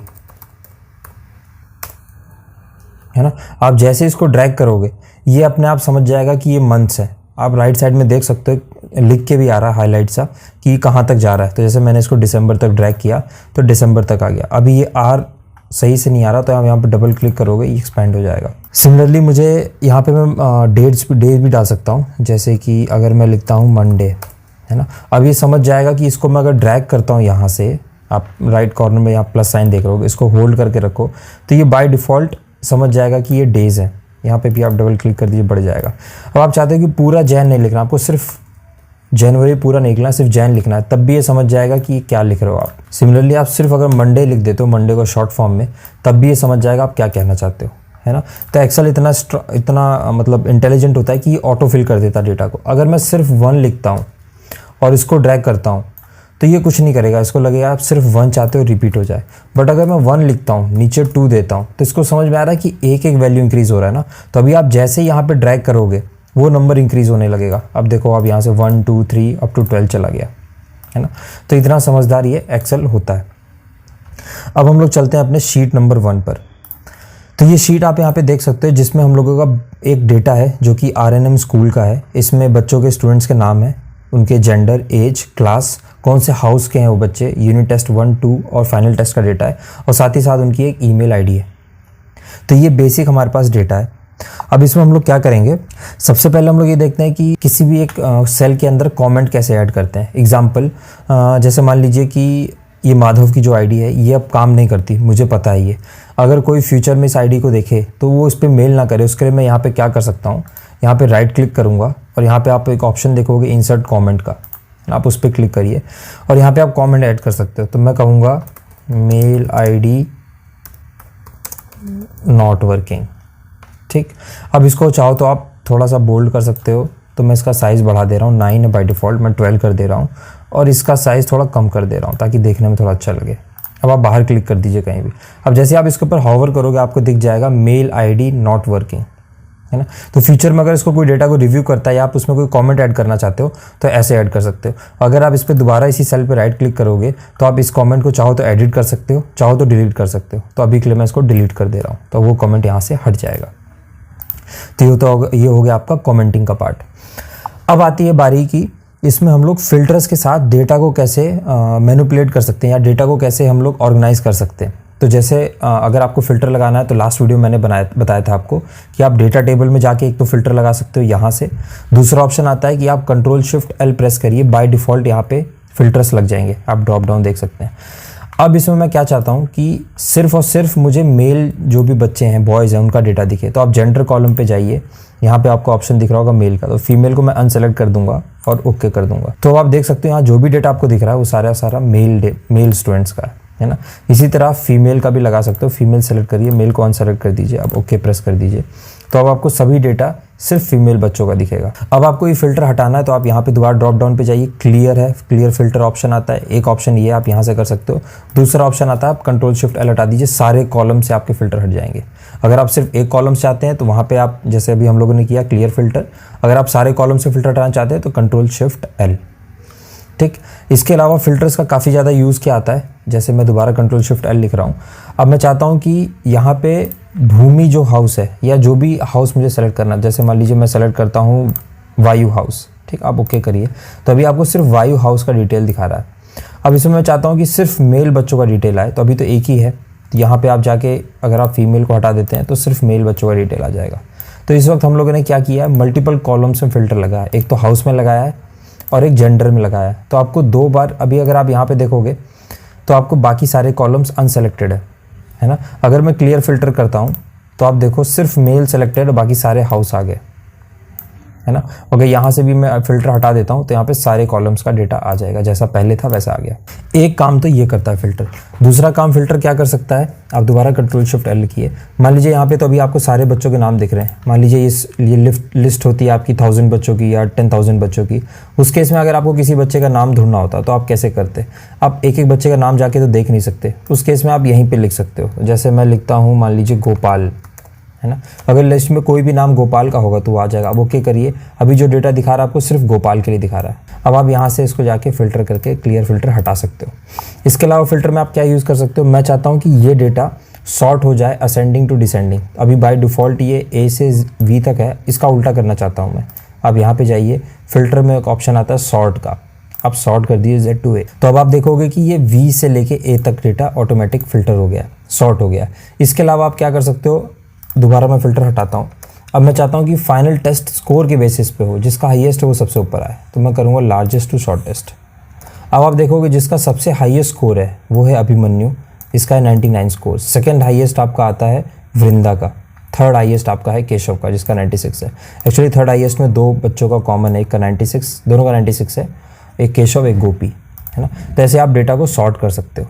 इसके अलावा चाहो तो आप मल्टीपल कॉलम्स में भी सॉर्ट कर सकते हो। मल्टीपल कॉलम्स में कैसे, आप फिल्टर में जाइए, सॉर्ट ऑप्शन में जाइए, यहाँ पे आप फिल्टर क्रिएट करिए कि मैं चाहता हूँ एज आए स्मॉलेस्ट टू लार्जेस्ट, है ना। इसके अलावा ऐड लेवल करिए आप। फिर मैं चाहता हूँ कि वो बच्चे का फाइनल स्कोर के बेसिस पे सिलेक्शन हो, मतलब फ़िल्टर लगे लार्जेस्ट टू शॉर्टेस्ट। अब ये 2 फिल्टर मैं चाहता हूँ, ओके करिए। अब आप यहाँ पे देखोगे कि सबसे पहले हम लोगों ने क्या बोला था कि एज से सॉर्ट हो, तो सबसे पहले जो भी मिनिमम एज है वहाँ से आ गया 11 से 17 तक। अब ये 11 बच्चा था 11 साल का, उसका हाईएस्ट स्कोर था 91। जो 12 एक ही बच्चा है उसका 89 है। बट यहाँ देखो आप, यहाँ पे 3 बच्चे हैं जो कि 14 ईयर्स के हैं। इसमें इसने क्या किया, सबसे हाईएस्ट स्कोर 14 ईयर्स में वृंदा का है, कितना है 98। सेकंड किसका है, इंदू का, कितना है 89। थर्ड आता है आपका गोपाल, उसका कितना है 79। तो यहाँ पे ये सॉर्ट करेगा। ऐसे ही अगर आप 16 में भी देखोगे आप, तो इसमें भी इसने सॉर्ट किया हुआ है, सबसे हाईएस्ट 99 और फिर ऐसे ही करता है। तो इस तरह से आप मल्टीपल कॉलम्स में भी फिल्टर लगा सकते हैं। तो ये हो गया आपके फिल्टर्स लगाने का तरीका। एक और चीज़ आप फिल्टर्स में कर सकते हो, वो काफ़ी बार यूज़ होता है। जैसे फाइनल टेस्ट में जाता हूँ, नंबर्स पे आप फिल्टर लगा सकते हो। किसी 2 नंबर के बीच के नंबर चाहिए आपको, या ग्रेटर देन चाहिए या लेस देन चाहिए, तो मैं चाहता हूँ कि नंबर बिटवीन, है ना। तो इस ग्रेटर देन और इक्वल्स टू मैं चाहता हूँ वो हो 91, उससे ज़्यादा हो या उसके बराबर हो। लेस देन और इक्वल्स टू 99, है ना। इन दोनों के बीच के नंबर इंक्लूडिंग दीज 2 वो आपको यहाँ पे रिजल्ट में मिल जाएंगे। तो आप देखोगे इन बच्चों के नंबर 91 या 99 के बीच के हैं, है ना। तो ऐसे आप कॉलम्स में फिल्टर लगा सकते हो नंबर फिल्टर्स के। अभी के लिए हटा रहा हूँ मैं। तो ये सारा बेसिक डिटेल हो गया आपका फिल्टर्स का। अब नेक्स्ट हम लोग टॉपिक देखते हैं कि अभी तो ये बाय डिफ़ॉल्ट मतलब हम लोगों ने एक डेटा बना रखा है, बट इसको मैं चाहता हूँ कि टेबल में कन्वर्ट कर दूँ। उसको आप, अगर आपको देखना है कि ये टेबल में है कि नहीं, उसके लिए आप क्या करोगे, आप इसके यहाँ पे क्लिक करिए, इंसर्ट टैब में जाइए, यहाँ पे देखिए टेबल का ऑप्शन। अगर ये आपके लिए हाईलाइटेड है, इसका मतलब ये इंसर्ट टेबल अभी तक नहीं हुआ है, मतलब ये टेबल में कन्वर्ट नहीं हुआ है। मैं जैसे ही क्लिक करूँगा, ये बाय डिफ़ॉल्ट एक पूरा का पूरा रेंज सेलेक्ट कर लेगा, क्योंकि एक्सेल इतना स्मार्ट होता है, इसको भी पता है कि आप इस डेटा को एक टेबल में कन्वर्ट करना चाहते हैं। अगर ये नहीं करता तो आप इसको, जैसे मान लीजिए बाय डिफ़ॉल्ट नहीं कर रहा है ये, तो आप फिर यहाँ से मैनुअली सेलेक्ट कर सकते हैं, है ना। सारा सेलेक्ट कर लिया, उसके बाद आप बोल दीजिए माई टेबल हैज़ हेडर्स। अगर आपने ये टिक किया है तो जो भी टॉप का कॉलम होगा आपका, सॉरी जो भी टॉप का रो होगा उसको ये हेडर बना देगा। अब ओके करिए। अब आप यहाँ पे देखिए ये टेबल अपने आप बन गया है, और यहाँ पे एक ऑप्शन आपका टैब खुल जाएगा टेबल डिज़ाइन का। थोड़ा सा ईजी बनाने के लिए मैं ये ऑप्शन ले रहा हूँ। ये आपको टेबल मिल गया। इसके लिए एक और शॉर्टकट आता है, आप आप पूरा अपना डेटा जहाँ तक है, जितने कॉलम्स और रोज़ में, वो सेलेक्ट करिए और आप कंट्रोल टी प्रेस कर दीजिए। तो ये शॉर्टकट है टेबल बनाने का। अब हम लोग देखते हैं कि इस टेबल में स्लाइसर कैसे ऐड कर सकते हैं। उसके लिए आप जाइए इंसर्ट टैब में, फिल्टर्स में आपको ये फिल्टर्स का ग्रुप है, इसमें ऑप्शन है स्लाइसर्स का। आप जैसे ही ओके करेंगे, जो भी टेबल आपका सेलेक्टेड है उस पेज पे, है ना, उस शीट पे, उसके हिसाब से एक स्लाइसर दिखा देगा। अगर आप देखोगे सारे कॉलम्स का हेडर्स है यहाँ पे, जितने भी कॉलम्स आप देख रहे हो। अब मैं चाहता हूँ मुझे स्लाइसर मिले बेस्ड ऑन जेंडर और बेस्ड ऑन हाउस, इन 2 के बेसिस पे मिले। अब ओके करिए, आपके लिए ये 2 स्लाइसर यहाँ पे भेज देगा, है ना। इसको मैं अपने हिसाब से थोड़ा कस्टमाइज़ कर ले रहा हूँ ऐसा, और इसका भी लेंथ काफ़ी ज़्यादा है, इसको मैं ऐसे कर ले रहा हूँ। तो इसका यूज़ क्या होता है, जैसे मैं चाहता हूँ कि ये टेबल में सिर्फ मेल बच्चों का डेटा दिखे, आप मेल पे क्लिक करिए, आपको सिर्फ मेल स्टूडेंट्स का डेटा दिखेगा। अगर आपको नहीं चाहिए, आप यहाँ पे जाइए, राइट साइड में ऑप्शन है क्लियर फिल्टर, आप हटा दीजिए, सारे बच्चों का दिखेगा। मैं चाहता हूँ कि सिर्फ जल हाउस के बच्चों का डेटा दिखे, आप जल पे क्लिक करिए, सिर्फ जल हाउस के बच्चों का आ जाएगा। आप फिल्टर हटा दीजिए, सब हट जाएगा। अब अग्नि पे क्लिक करिए, सिर्फ अग्नि के बच्चों का आ जाएगा, है ना। इस तरह करके आप मल्टीपल फिल्टर भी लगा सकते हो। जैसे भूमि पे क्लिक किया मैंने, अब मैं चाहता हूँ यहाँ पे सिर्फ मेल बच्चों का डेटा है, आप मेल पे क्लिक करिए, यहाँ पे आपको मेल का दिख जाएगा। आप फीमेल पे क्लिक करेंगे, उनका डेटा आ जाएगा, है ना। तो ये सब टाइप के आप चीज़ें ईजी कर सकते हैं कंपेयर टू आप यहाँ पे जाएं, फिर आप जेंडर सेलेक्ट करें, फिर आप यहाँ पे आए हाउस पे, फिर ये करें। तो यहाँ पे आप 1 क्लिक में कर सकते हैं। ये स्लाइसर का सबसे बड़ा हेल्पफुल होता है, मतलब एक तो देखने में भी काफ़ी अच्छा होता है, डेटा विजुलाइजेशन परस्पेक्टिव से भी, और ईजी टू यूज़ होता है। तो ये हो गया आपका स्लाइसर्स। अब नेक्स्ट हम लोग देखते हैं कि इसमें हम लोग अगर कुछ चीज़ें एक्स्ट्रा ऐड करना चाहते हैं, जैसे मान लीजिए कोई फ़ोटो। जैसे ज़्यादातर क्या होता है, जब भी आप किसी क्लाइंट के लिए डेक बनाते हैं या आप कोई फाइल बनाते हैं उनके लिए, कोई ऐसे वर्कशीट कुछ काम करते हैं, तो यहाँ पे आप उनके ब्रांड का नाम लिखते हैं, लोगो लगाते हैं, है ना। तो उसके लिए आप क्या करोगे, इंसर्ट में जाओगे, यहाँ पे ऑप्शन आता है पिक्चर्स का।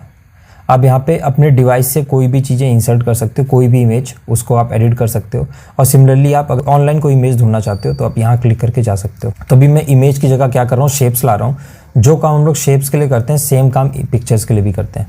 तो जैसे शेप अगर मैं देखूँ तो जैसे मान लीजिए ये रेक्टेंगल बॉक्स लेके आ रहा हूँ। रेक्टेंगल बॉक्स सेलेक्ट हो गया। आप उसको कहीं पर भी आपको बनाना होगा, तो उसके लिए मैं क्या कर रहा हूँ, यहाँ पर रेक्टेंगल बॉक्स बना दे रहा हूँ। ठीक, अब आप ये देखो ये रेक्टेंगल बॉक्स बन गया। इसको मैं कहीं भी ड्रैग कर सकता हूँ, है ना। चाहूँ तो यहाँ लेके आ सकता हूँ, इसका साइज़ छोटा कर दिया। ठीक, इसके बाद आप कलर चेंज कर सकते हो। इसके अंदर आप कोई फॉन्ट लगा सकते हो।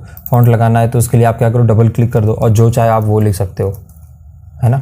इसके अंदर एक ऑप्शन ये आ जाता है, जैसे कुछ लोग हेडिंग के लिए यूज़ करते हैं, तो उसके लिए भी आप कर सकते हो। अगर हटाना चाहो तो डबल क्लिक करके हटा सकते हो। इसके अलावा आप इसमें जाओगे शेप फिल में, तो आप यहाँ पे अभी आपने जो भी रैंडम कलर सेलेक्ट किया वो आ जाएगा। मैं चाहता हूँ कोई फिल ना आए, तो आप यहाँ पे ऑप्शन आता है नो फिल का, तो वो हट जाएगा। इसके अलावा शेप का जो आउटलाइन है उसका आप अगर देखो हाइट विड्थ कितना है, तो अगर विड्थ इतना कर दोगे आप तो इस शेप का विड्थ इतना ज़्यादा बढ़ जाएगा, है ना। अगर मैं चाहता हूँ कि इस शेप का विड्थ तो ठीक है, मैं इसका कलर चेंज करना चाहता हूँ, तो आप यहाँ पे जाके कलर चेंज कर सकते हो, जो कलर चाहो आप वो कलर ले सकते हो। जैसे ब्लैक लेते हो तो ये आ जाता है ना। अभी के लिए मैं विड्थ कम कर दे रहा हूँ, जैसे इतना कर दे रहा हूँ। इसके अलावा शेप में आप कुछ एक्स्ट्रा ऐड करना चाहते हो, जैसे डैश, है ना। अब इस डिफरेंट टाइप के डैश ऑप्शन है आपके पास, तो जैसे एक ऑप्शन ये है, तो आपको डेटा अब आपको वो ऐसा दिखेगा जो आपका बॉक्स है। तो ये सब चीज़ें हम लोग कभी कभार यूज़ करते हैं जब आपको किसी चीज़ को हाईलाइट करके दिखाना हो, है ना। आप उसमें कुछ फिल्टर नहीं लगा रहे हो, वो स्टैटिक डेटा हो, उस केस में आप ये सब चीज़ें शेप्स का यूज़ करते हो। एक और चीज़ आप शेप्स में कर सकते हो, जैसे इसका साइज़ अगर आपको बढ़ाना घटाना है तो वो आप यहाँ से जाके एक तो कर सकते हो, जो आपको राइट साइड में जो डॉट्स दिख रहे हैं उनकी हेल्प से। इसके अलावा जैसे ही आप शेप्स पे क्लिक करते हो एक ऑप्शन खुलता है, एक टैब जिसको बोलते हैं शेप फॉर्मेट। यहाँ पे अगर आप ऑप्शन देखोगे तो यहाँ पे भी हाइट विड्थ है, तो यहाँ से भी आप कर सकते हो, रोटेट कर सकते हो, उसको अलाइन कर सकते हो। आप उसको फॉरवर्ड लेके आ सकते हो, बैकवर्ड लेके आ सकते हो। फॉरवर्ड बैकवर्ड का क्या मतलब होता है, जैसे कि अगर मैं यहाँ स्लाइसर के ऊपर लेके आता हूँ इसको, जहाँ पे हाउस लिखा है, अब आप देखो ये स्लाइसर के ऊपर आ रहा है बीच में, है ना। अगर आप इसको यहीं रखना चाहते हो, इसमें एक ऑप्शन आता है सेलेक्ट बैकवर्ड। जैसे ही आप करोगे जितना पार्ट इसके स्लाइसर के ऊपर आएगा वो हट जाएगा। अब आप देखो पीछे का पार्ट हाईलाइट हो रहा है जो स्लाइसर के ऊपर नहीं, बाकी दिख रहा है आपको। अगर आप इसको आगे लेके आना चाहते हो सेलेक्ट फॉरवर्ड, तो वो अपने आप उसके ऊपर आ जाएगा, स्लाइसर के ऊपर, है ना। अगर आप दोबारा बैकवर्ड करोगे तो वो गायब ही हो जाएगा। मैं कंट्रोल जी कर रहा हूँ क्योंकि मुझे वो चाहिए, तो अभी मैं इसको लाके यहाँ पे रख दे रहा हूँ। तो ये तो हो गया आपका शेप्स का और इमेजेस का। इसी इंसर्ट टैब में एक ऑप्शन आता है आपका हाइपर लिंक का या लिंक का, ठीक, जिसमें आपको जब भी लिंक्स ग्रुप है उसमें आपको ऑप्शन आएगा लिंक, जिसको बोलते हैं add a hyper link.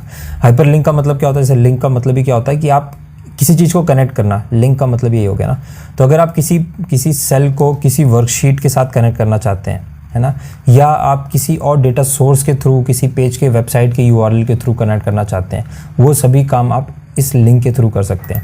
Example जैसे मैं आपको देता हूँ, जैसे मान लीजिए यहाँ पे ये जो नेम है ना, इन बच्चों का नेम को मैं कॉपी करता हूँ, कंट्रोल C, एक और नया टैब बना रहा हूँ और वहाँ पे करता हूँ कंट्रोल V, इसका साइज़ मैं इंक्रीज़ कर दे रहा हूँ, कुछ ज़्यादा ही हो गया। तो जैसे ये बच्चों के नाम आ गए, सिर्फ बच्चों के यहाँ पे सेपरेट नेम है। अब मैं चाहता हूँ कि अगर किसी को सिर्फ नेम देखने, तो उसके लिए वो एक टैब में जा सकता है जिस टैब का नाम है शीट 4। तो इसका मैं नाम चेंज कर दे रहा हूँ, डबल क्लिक करके नेम्स, ठीक। आप यहाँ पे राइट क्लिक करके भी कर सकते हो, अभी मैं नेम कर दे रहा हूँ। अब दोबारा शीट 1 पे चलेंगे। अब आप यहाँ पे करिए कंट्रोल K, जिस भी जगह आपको हाइपर लिंक ऐड करना है वहाँ पे आप क्लिक करिए और प्रेस करिए कंट्रोल K, तो ये विंडो ओपन हो जाएगा आपके लिए, है ना, ये डायलॉग बॉक्स। या दूसरा चीज़ आप दोबारा यहाँ पे जाइए लिंक्स में, इंसर्ट टैब में लिंक्स ग्रुप में, अब लिंक्स पे क्लिक करिए, सेम टैब ओपन हो जाएगा, है ना। अब इसमें आपके पास मल्टीपल ऑप्शन आ जाते हैं लिंक ऐड करने के। तो अभी मैं क्या चाहता हूँ कि इसी डॉक्यूमेंट के ऊपर मैं एक अपना लिंक ऐड करना चाहता हूँ, क्योंकि अगर आप देखोगे शीट नेम, जो शीट 1 और शीट नेम है, ये एक ही वर्कबुक के अंदर आता है। तो यहाँ पे ऑप्शन दिया है प्लेस इन दिस डॉक्यूमेंट, है ना। अब ओपन करिए, अब आपको जितने भी इसके अंदर इस वर्कबुक के अंदर जितने भी शीट्स हैं वो सभी दिखा रहा है आपको। शीट 1 नेम, मैं चाहता हूँ कि ये जो कॉलम है ये कनेक्ट हो जाए मेरा शीट नेम से। अब शीट नेम में तो कनेक्ट हो गया। अब उसमें पूछ रहा है कि कॉलम का नेम कहाँ से स्टार्ट होता है, सेल का रेफरेंस, तो इसने A1 लिया बाय डिफ़ॉल्ट। अभी के लिए मैं ओके कर रहा हूँ, तो आप देखो यहाँ पे जाके A1 सही में A1 से ही स्टार्ट हो रहा है ना। तो ये होगा क्या, जैसे ही कोई यहाँ पे आएगा, अब देखो यहाँ पे आपको ऑप्शन आ जाएगा एक ऐसे फिंगर बटन का आ जाएगा। जैसे ही आप इसको क्लिक करोगे अब इस टैब पे बाय डिफ़ॉल्ट आ जाओगे, नेम टैब पे, है ना, क्योंकि अब ये एक हाइपर लिंक बन चुका है, ये लिंक आ चुका है। तो ऐसा हम लोग तब यूज़ करते हैं जब काफ़ी सारी आपके पास शीट हो और एक ही शीट में आप सभी का समरी दे दो एक लाइन का, कि इस शीट में आपका सेल्स का डेटा है, इस शीट में आपका परचेज जो भी आपके वेंडर्स हैं उनका डेटा है, इस शीट में आपका रिटर्न का डेटा है, इस शीट में आपके प्रॉफिट्स हैं, है ना। तो वो सभी शीट के आप नाम लिख दीजिए और सभी को आप हाइपर लिंक दे दीजिए, मतलब इसी को आप यहाँ पे हाइपर सभी शीट के साथ दे दीजिए, है ना। तो जैसे कोई क्लिक करेगा उस शीट में पहुंच जाएगा। तो इस केस में ऐसे हम लोग हाइपर लिंक यूज़ करते हैं। अभी अगर जैसे मान लीजिए मैं यहाँ पे जेंडर पे क्लिक करता हूँ और कंट्रोल K प्रेस करता हूँ, अगर आप कोई वेब एड्रेस देना चाहते हो, है ना, तो आप इस पे जाइए और यहाँ पे आप वेब एड्रेस दे सकते हो, तो जब भी कोई यहाँ पे जैसे आप वेबसाइट का एड्रेस दोगे, जैसे आप क्लिक करोगे उस वेबसाइट के एड्रेस पे पहुँच जाओगे। तो काफ़ी बार क्या होता है, हम लोग रेफरेंस के लिए देते हैं कि आप इस वेबसाइट के पेज पे जाइए, यहाँ पे आपको रेफरेंस मिल जाएगा। तो उस केस में आप यहाँ पे वो डेटा ऐड कर सकते हो, उस वेबसाइट का लिंक ऐड कर सकते हो। तो ये तो हो गया आपका हाइपर लिंक।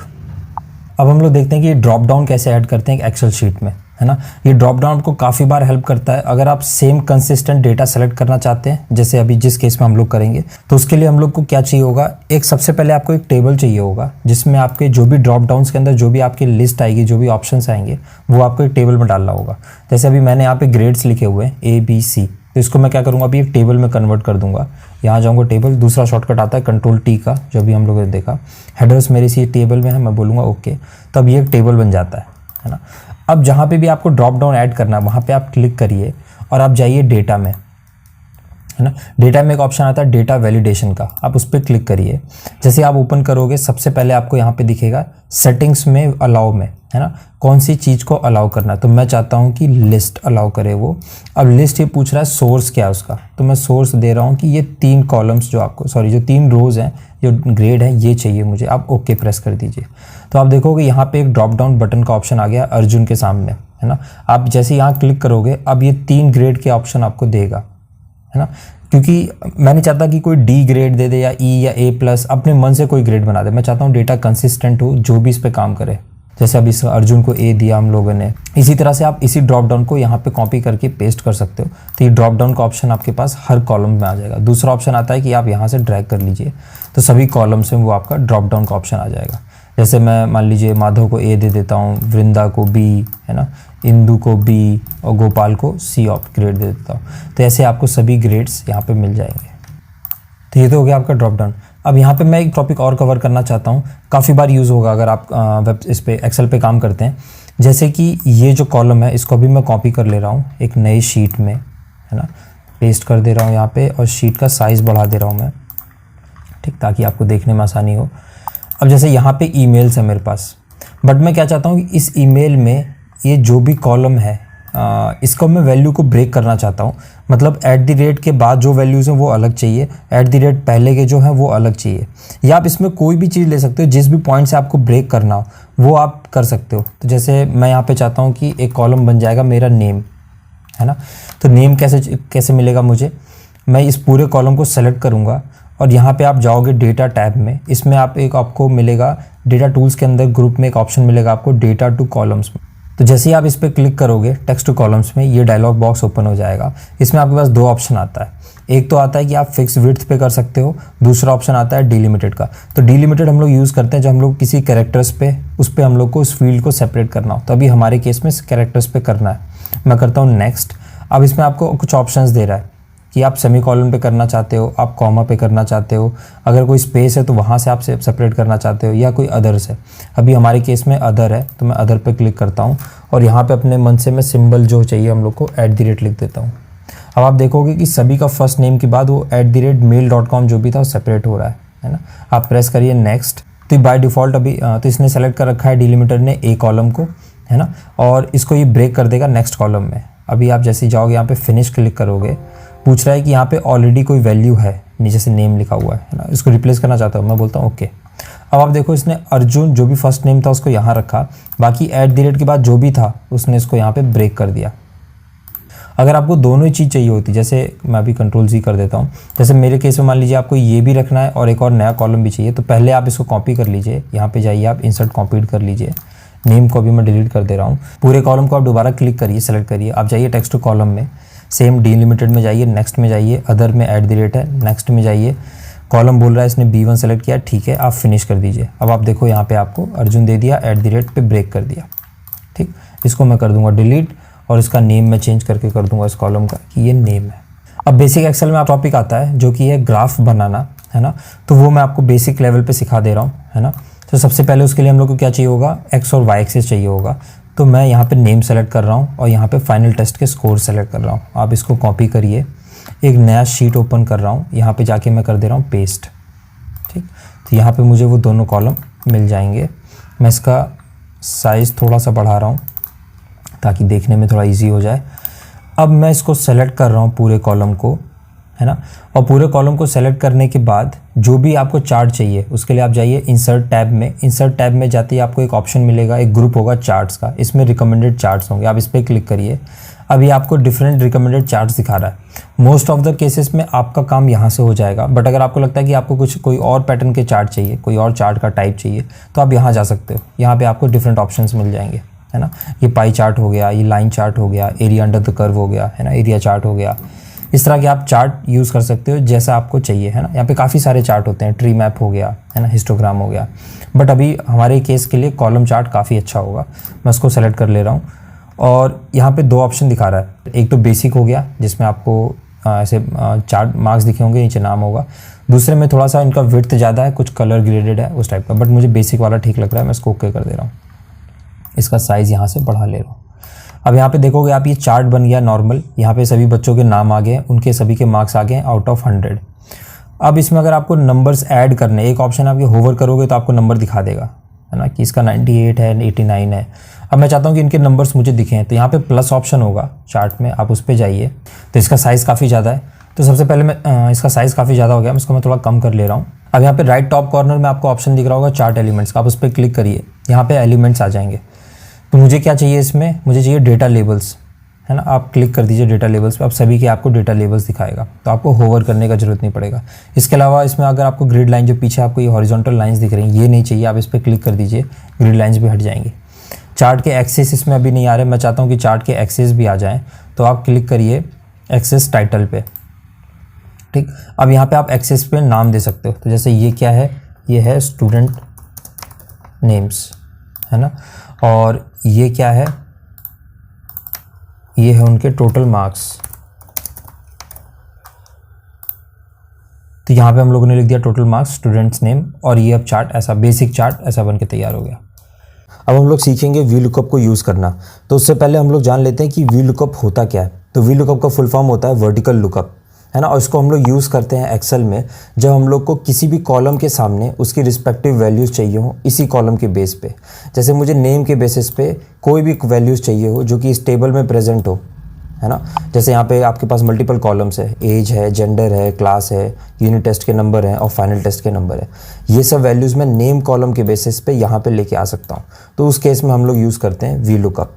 अगर ये वैल्यूज़ आपके इस टेबल में नहीं होगी तो वो यहाँ पे वैल्यूज़ आपको NA दे देगा, मतलब नल दे देगा, वो वैल्यूज़ प्रेजेंट नहीं है, ठीक है। इसको यूज़ करने के लिए आपको जिस भी प्लेस पे वैल्यूज़ चाहिए वहाँ पे आप क्लिक करिए और आप इक्वल्स टू का सिंबल डालिए, जो कि हम लोग फॉर्मूला यूज़ करने के लिए लिखते हैं। आप लिखिए इक्वल्स टू और वी लुकअप लिखिए, तो यहाँ पे आपको ऑप्शन मिल जाएगा वी लुकअप का। आप टैब सेलेक्ट करके उस फार्मूला को सेलेक्ट कर लीजिए।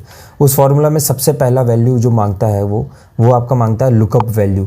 मतलब आप यहाँ पे जो भी वैल्यू लाना चाहते हैं वो किस वैल्यू के लिए लाना चाहते हैं, किस वैल्यू को लुकअप के बेसिस पे लाना चाहते हैं। तो मैं चाहता हूँ नेम के बेसिस में, जिसमें सेलेक्ट करूँगा मैं वृंदा कॉलम को, है ना, वृंदा सेल को। इसको मैंने सेलेक्ट किया, अब प्रेस करूँगा कॉमा। जैसे ही आप कोई भी एक वैल्यू सेलेक्ट कर लोगे आपको कॉमा देना होगा, आप कॉमा प्रेस करोगे। अब पूछ रहा टेबल एरे, वृंदा अभी नेम कॉलम के लिए आपको कहाँ से, किस टेबल से वैल्यू लेके आना है, तो इस टेबल से मुझे लाना, उस पूरी टेबल को मैं सेलेक्ट करूँगा। याद रखिएगा आपको पूरी टेबल सेलेक्ट करना है, सिर्फ एक कॉलम या एक रो नहीं, पूरी टेबल सेलेक्ट किया। उसके बाद मैं प्रेस करूँगा। अगर आप देखोगे यहाँ पे A3 से G3 सेलेक्ट हुआ है, रेंज सेलेक्ट हुआ है, बट इसमें ये फिक्स नहीं है। इसको फिक्स करने के लिए मैं प्रेस करूँगा फंक्शन प्लस F4। अब आप देखोगे इन सभी वैल्यूज़ के साथ डॉलर साइन आ गया। इसका मतलब ये पूरा का पूरा जो एरे है या टेबल है ये फिक्स हो चुका है। अब मैं प्रेस करूँगा कॉमा। अभी पूछ रहा कॉलम इंडेक्स नंबर, मतलब नेम कॉलम के सामने आपको जो भी वैल्यू चाहिए वो इस टेबल में किस इंडेक्स नंबर पर है, उस कॉलम का इंडेक्स नंबर क्या है ना। तो नेम अगर मैं देखूंगा तो यहाँ पे नेम स्टार्ट होता है। इसके बाद मुझे चाहिए लास्ट कॉलम जो कि फाइनल टेस्ट। अगर इसका नंबर मैं देखता हूँ, नेम को स्टार्ट करना होगा 1 से, तो 1 2 3 4 5 6 7। जो मेरा फाइनल टेस्ट जो है वो मेरा रो नंबर 7 पे है, तो यहाँ पे मैं दूंगा 7 नंबर, इंडेक्स नंबर मेरा हो जाएगा 7। प्रेस करूँगा कॉमा। लास्ट में पूछ रहा आपको अप्रॉक्सीमेट मैच चाहिए या एग्जैक्ट मैच चाहिए, तो मुझे चाहिए एग्जैक्ट मैच, जिसके लिए मैं प्रेस करूँगा 0 या आप फॉल्स भी टाइप कर सकते हो। अब मैं प्रेस करूँगा एंटर। ये स्कोर दे रहा है 98 वृंदा का। एक बार क्रॉस चेक कर लेते हैं। वृंदा का स्कोर यहाँ पे 98 है फाइनल टेस्ट का, जो कि करेक्ट है। अब अगर मुझे बाकी जगह फिल करना है इसके नीचे कॉलम्स के लिए, यहाँ पे सिंपली आप राइट साइड कॉर्नर में जाइए और डबल क्लिक कर दीजिए, वो ऑटोमेटिक बाकी सभी के लिए फिल कर देगा। हम लोग एक के लिए और चेक कर लेते हैं, अभिमन्यु के लिए। अभिमन्यु का स्कोर है 81, जो कि करेक्ट है। एक चीज़ का अब इसमें मैं नोट पॉइंट बताना चाहूँगा, जो कि काफ़ी ज़्यादा यूज़ होता है अगर आप इसको डेटा एनालिसिस में यूज़ करते हैं, है ना, और ये काफ़ी ज़्यादा ट्रिकी हो जाता है काफ़ी टाइम पे, जिससे आपको गलत डेटा मिल जाएगा। जैसे अगर ये नेम रिपीट होते हैं, है ना, अगर क्योंकि ये स्टूडेंट्स के नेम है, किसी क्लास में कोई बच्चे हैं उनके नाम है, ये रिपीट हो सकते हैं, एक नाम के 2 लोग हो सकते हैं, है ना, उस केस में आपको बहुत ज़्यादा मतलब अटेंटिव रहना होगा और ध्यान रखना होगा जो वैल्यूज़ आई है वो करेक्ट आई है कि नहीं। अगर डुप्लीकेट वैल्यूज़ चेक करना है तो उस पूरे कॉलम को मैं सेलेक्ट कर रहा हूँ, कंडीशनल फॉर्मेटिंग में जा रहा हूँ, हाईलाइट सेल्स में डुप्लीकेट वैल्यूज़ को क्लिक कर रहा हूँ, ओके कर दूंगा। अब आप देखोगे यहाँ पे 2 वैल्यूज़ आ रही हैं जो कि रिपीट हो रही हैं, हरी और एक और बार हरी आ रहा है ना, मगर ये जो बच्चा है ये है क्लास 10th का और जो दूसरा हरी है वो है क्लास 6th का, है ना। तो यहाँ पे मैं आपको ये बताना चाहता हूँ कि वी लुकअप में आपको जो भी वैल्यू सबसे पहले मिलेगी, ये ऊपर से मतलब टॉप टू बॉटम जाता है फॉर्मूला, तो इसमें इसको जो भी वैल्यूज़ पहले मिलेगी उसका वैल्यू आपको ला के दे देगा। तो जैसे हरी, अगर आप देखोगे हरी में यहाँ पे 80 स्कोर है, उसने 80 दे दिया क्योंकि उसको ये सबसे पहले मिल गया, उसके बाद ही जाके दूसरी वैल्यूज़ नहीं ढूंढेगा। भले यहाँ पे हरी 10 बार आ जाए उसको फ़र्क नहीं पड़ता, जो भी इसको सबसे पहला वैल्यू मिल जाएगा वो इसको सेलेक्ट कर लेगा, ठीक है। अभी तो हमारे केस में एक जो डिस्टिंग्विशर है वो है कि एज अलग है बच्चे का और क्लास अलग है, तो उस बेसिस पे हम लोग डिस्टिंग्विश कर सकते हैं। अब यहाँ पे आप जो भी वैल्यूज़ देख रहे हैं ये चेंज हो जाएगी अगर इस कॉलम में मैं कोई चेंज करता हूँ। जैसे एग्जांपल में दिखाता हूँ आपको, अभिमन्यु का स्कोर 81, अगर मैं इसको कर देता हूँ 95 तो आप देखोगे यहाँ पे भी 95 चेंज हो गया, है ना। अगर इसको मैं कर देता हूँ 100 तो आप देखोगे यहाँ पे भी 100 चेंज हो रहा है ना। तो अभी मैं अंडू कर दे रहा हूँ। इस केस के लिए आप क्या कर सकते हो, अगर आप नहीं चाहते कि वैल्यूज़ चेंज हो, अगर आप चाहते हो तब तो कोई दिक्कत नहीं है, जैसे ये टेबल अपडेट होगी वैसे ही ये भी डेटा अपडेट हो जाएगा। बट अगर मेरे केस में मैं चाहता हूँ कि ये डेटा फिक्स रहे, तो उस केस में आप क्या करोगे, इस पूरे कॉलम को जहाँ जहाँ वी लुकअप लगा है उस सभी सेल्स को आप सेलेक्ट करोगे, कॉपी करोगे Ctrl+C और यहाँ पर राइट क्लिक करोगे, आपको एक ऑप्शन मिलेगा पेस्ट एज वैल्यूज़ लिखा आपको, है ना। पेस्ट ऑप्शन में आपको एक ऑप्शन मिलेगा पेस्ट वैल्यूज़, आप पेस्ट वैल्यूज़ कर दीजिए।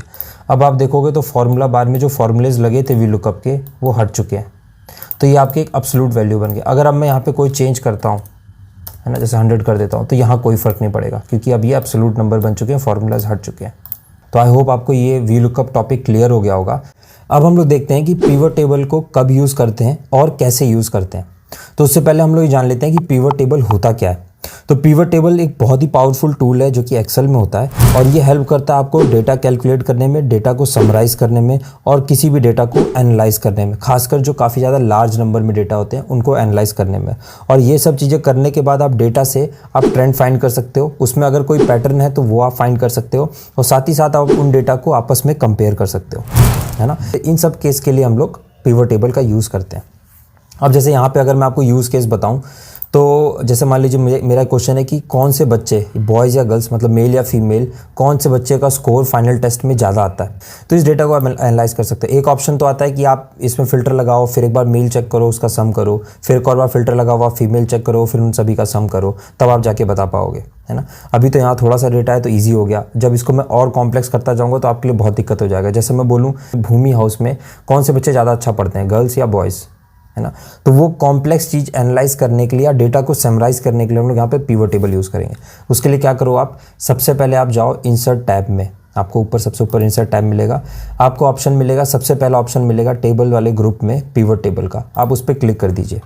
बाय डिफ़ॉल्ट एक्सेल इतना ज़्यादा स्मार्ट होता है कि वो पूरा का पूरा टेबल आपके लिए सेलेक्ट कर लेगा, उसको पता है कि टेबल कहाँ से स्टार्ट होता है कहाँ से ख़त्म होता है। बाई चांस अगर आप मान लीजिए यहाँ पे उसने सेलेक्ट किया, टेबल रेंज दिखा रहा है, बाई चांस मान लीजिए मैं हटा देता हूँ, मतलब एक्सेल को समझ में नहीं आया, ठीक है, तो उस केस में यहाँ पे सेलेक्ट कर लूँगा, मैं नेम सेलेक्ट किया और वही Ctrl+Shift+राइट बटन, Ctrl+Shift+डाउन बटन, पूरा टेबल मैंने सेलेक्ट कर लिया, जितना मुझे रेंज चाहिए था सारा टेबल आ गया। नेक्स्ट ऑप्शन आता है कि आप इस पिवट टेबल को सेम एक्सेल शीट में दिखाना चाहते हैं या आप नई वर्कशीट ओपन करना चाहते हैं। तो यार सेम में मैं यूज़ नहीं करता क्योंकि काफ़ी ज़्यादा क्लटर्ड हो जाता है, यहीं पे सारा डेटा, यहीं पे आप एक्सेल पिवट बनाओगे, तो उसके लिए मैं क्या करता हूँ, न्यू वर्कबुक यूज़ करता हूँ। आप उस पर क्लिक करिए, बाय डिफ़ॉल्ट है, आप ओके कर दीजिए। जैसे आप ओपन करोगे यहाँ पर आप देखोगे अभी तक शीट 1 था, बाय डिफ़ॉल्ट एक नया शीट ओपन हो जाता है, शीट 2, ठीक। इसको मैं थोड़ा जूम कर लेता हूँ। अब आप देखो यहाँ पे लिखा हुआ है to build a report choose the fields from the pivot table field list. तो यहाँ पे पिवट टेबल का फील्ड लिस्ट दिया हुआ है, बाय डिफ़ॉल्ट ये आपके लिए ऐसा ओपन होता है ना। जब आप अपने सिस्टम ओपन करोगे तो आपको ऐसा दिखेगा, इसमें सारे नेम लिखे होंगे, मतलब सभी कॉलम्स के नेम होंगे। अगर आप देखोगे नेम, जेंडर, एज, क्लास, मेरे सभी कॉलम्स के नेम यही है, जितने भी टेबल में कॉलम्स है ना। अभी मेरा पहला क्वेश्चन क्या था कि मुझे देखना है मेल फीमेल में सबसे ज़्यादा नंबर किसके हैं, तो मैं जो भी जेंडर कॉलम है उसको उठा के डालूंगा रोज़ में। रोज़ में इसलिए डालता हूँ क्योंकि एक के नीचे एक वैल्यूज़ आए, इसलिए मैं रोज़ में डाल रहा हूँ। अब मुझे क्या देखना है कि किस चीज़ के ऊपर मुझे कंपैरिजन करना है ना, तो मुझे करना था फाइनल टेस्ट के जो स्कोर है उसके बेसिस, तो उसको उठा के मैं डालूंगा वैल्यूज़ में। अब आप देखोगे कि जो फीमेल बच्चे हैं उनका स्कोर है 1090 और जो मेल है उनका 877। इसका मतलब जो फीमेल जो गर्ल्स बच्चे हैं ज़्यादा अच्छा पढ़ते हैं कंपेयर टू बॉयज़। जनरली दुनिया में भी यही होता है ना, तो हम लोग ये देख सकते हैं डेटा से। अब इसमें काफ़ी लोग के मन में डाउट आता है कि आपको कैसे पता है कि इसको वैल्यूज़ में डालना है या कॉलम्स में या फिल्टर्स में या रोज़ में, है ना, इन 4 बॉक्स में से कौन से फील्ड को कहाँ डालना है। तो इसका बहुत ही सिंपल लॉजिक है, ये आपको काफ़ी ज़्यादा इंपॉर्टेंट मतलब काफ़ी ज़्यादा हेल्प करेगा फ्यूचर में। आपको जिस भी कॉलम के ऊपर कैलकुलेशन करना हो उसको आप उठा के डाल दो वैल्यूज़ में। वैल्यूज़ में आप देखो समेशन का ऑप्शन दिया हुआ है, तो ये कैलकुलेशन के लिए यूज़ होता है। आपको सम फाइंड करना है, परसेंटेज फाइंड करना है, मैक्सिमम मिनिमम फाइंड करना है, काउंट फाइंड करना है, टोटल फाइंड करना है ना, तो वो आपको वैल्यूज़ के अंदर मिलेगा। तो आप जैसे मुझे यूनिट टेस्ट का स्कोर का देखना होता है, यूनिट टेस्ट 1 का, तो उसको उठा के मैं यहाँ डाल देता। और बाय डिफ़ॉल्ट मेजर केसेस में वो सम लेता है, ये एक्सेल में मतलब बाय डिफ़ॉल्ट होता है, वो सम कर देता है। अगर कोई भी न्यूमेरिक वैल्यूज़ आती है उसको वो यहाँ सम कर देता है। तो हम लोग को भी सम चाहिए था, तो कोई दिक्कत नहीं हुआ। और जेंडर को मैंने रोज़ में इसलिए डाला क्योंकि मैं चाहता हूँ एक के नीचे एक वैल्यूज़ है। आप चाहो तो कॉलम में भी डाल सकते हो, जैसे जेंडर को उठा के मैं कॉलम में डाल दूँ, तो आप देखो कैसा आएगा, फीमेल का ऐसा आया, मेल का वैल्यूज़ ऐसा आया, ठीक आएगा वही, बट इसका भी हम लोगों ने इसको ट्रांसपोज कर दिया। अभी रोज़ के बजाय हम लोग कॉलम में देख रहे हैं, बट ये ज़्यादा सही दिखता है पढ़ने में, तो इसलिए मैं इसको अभी रोज़ में रख रहा हूँ। तो अभी हम लोगों ने देख लिया है कि रोज़ कैसे यूज़ करते हैं, वैल्यूज़ कैसे यूज़ करते हैं, कॉलम्स कैसे यूज़ करते हैं। अब अगर हम लोग देखते हैं फ़िल्टर को कैसे यूज़ करते हैं, तो फ़िल्टर के लिए आप क्या कर सकते हो, जैसे मैं डाल देता हूँ यूनिट टेस्ट 1 का स्कोर, तो आप देखोगे सबसे ऊपर फ़िल्टर आपका आ जाएगा जो कि बाय डिफ़ॉल्ट ऑल सेलेक्टेड है। अब मैं चाहता हूँ कि यहाँ पे सिर्फ उन्हीं बच्चों के स्कोर आए जिनका स्कोर मोर देन 90% है। तो उसके लिए एक तो ऑप्शन है सेलेक्ट मल्टीपल, तो वहाँ से आप कर सकते हो। आप चाहो तो यहाँ से जाके मैनुअली सेलेक्ट कर सकते हो कि 90 से ऊपर जिसका स्कोर है वो एक ही है 91। अब आप जैसे ओके करोगे तो आपको दिखेगा सिर्फ अग्नि हाउस ही ऐसा है जिसमें सभी बच्चों के स्कोर 91 से ऊपर है, ठीक, बाकी तीनों हाउस में नहीं है। तो इस केस में अगर आप जब भी डेटा को फ़िल्टर यूज़ करते हो, वर्ड में ये फ़िल्टर, आपको डेटा फ़िल्टर करना है, उसके लिए आप फ़िल्टर कॉलम का यूज़ करते हो। अगर आप फ़िल्टर हटा दोगे तो सारा वैल्यू बाय डिफ़ॉल्ट आ जाएगा। अब इसके अलावा एक प्रॉब्लम आता है, अभी तो आपके पास चलो थोड़े से ही 7-8 ही कॉलम्स हैं, हेडर्स है आपके पास, तो इतने में आ गया। कभी कभार क्या होता है जब बहुत सारे आप रियल डेटा पे काम करोगे तो बहुत सारे हेडर्स होते हैं। उस केस में आपको स्क्रॉल कर करके डेटा देखना होता है कि कौन सा हेडर आपने सेलेक्ट किया। तो उस केस में आप क्या करो, आप पिवट टेबल में जाइए, यहाँ पे सेटिंग का ऑप्शन दिखेगा टूल्स में, पिवट टेबल फील्ड्स में यहाँ पे सेटिंग का ऑप्शन जैसा बना होगा जिसमें टूल्स लिखा होगा, आप उसको क्लिक करिए। यहाँ पे आपको सेकंड ऑप्शन मिलेगा जहाँ पे राइट साइड में आपको ऐसा वर्टिकल बॉक्स दिखेगा ना, उसको आप क्लिक कर दीजिए। आपका जो ये फील्ड लिस्ट का जो नेम था वो आप लेफ्ट साइड में आ जाएगा आपके पास, और राइट साइड में 4 बॉक्स आ जाएंगे। तो आपको ईजी हो जाएगा यहाँ पे डेटा के साथ खेलने में, मतलब आपको सारे कॉलम्स यहाँ पे दिखाई देंगे, ठीक। अब दूसरा चीज़ आता है कि यहाँ तो मुझे पता लग गया कि सभी गर्ल्स बच्चों का स्कोर इतना है, सभी बॉयज़ का इतना है। ऐसा भी हो सकता है कि इसमें कुछ ही बच्चे हों या कुछ ही लड़कियां हों जो हमेशा टॉप में रहती हैं, बाकी सब कम पढ़ने वाली हों, इसलिए ओवरऑल स्कोर ज़्यादा है। या बॉयज़ में उल्टा हो सकता है कि यहाँ पे कुछ कम खराब पढ़ने वाले हों, बाकी सब अच्छे पढ़ने वाले हों।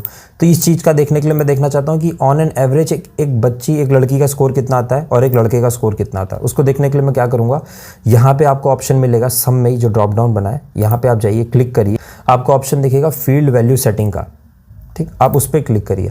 अब आप यहाँ पे देख लो समराइज वैल्यू फील्ड बाय, यहाँ पे आपको ये सारे ऑप्शन दे रहा है। आपको काउंट पता करना है कि कितने बॉयज़ कितने गर्ल्स हैं, एवरेज पता करना है, वो सारी चीज़ें आप यहाँ से कर सकते हो। मुझे इस केस में अभी एवरेज पता करना है, मैं क्लिक करता हूँ, एवरेज को ओके कर देता हूँ। अब आप देखो आपको एवरेज दिख जाएगा। तो अब यहाँ पे आप देख सकते हो कि एक लड़की का स्कोर एवरेज, एक लड़की का स्कोर आ रहा है 90.83, है ना, जबकि एक लड़के का आ रहा है 87.7। इसका मतलब ऑन एन एवरेज एक लड़की का स्कोर ज़्यादा होता है कंपेयर टू लड़के से।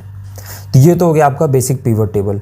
अब इसको अगर मैं थोड़ा सा और एडवांस लेवल पे चाहूँ तो मैं अगर जैसे यहाँ से मुझे ये हटाना है सब कुछ, तो मैं वैल्यूज़ को उठा के दोबारा फील्ड में डाल दो, और ये जो जेंडर आपका था इसको उठा के फील्ड में डाल दो, तो सब कुछ अनसेलेक्ट हो जाएगा।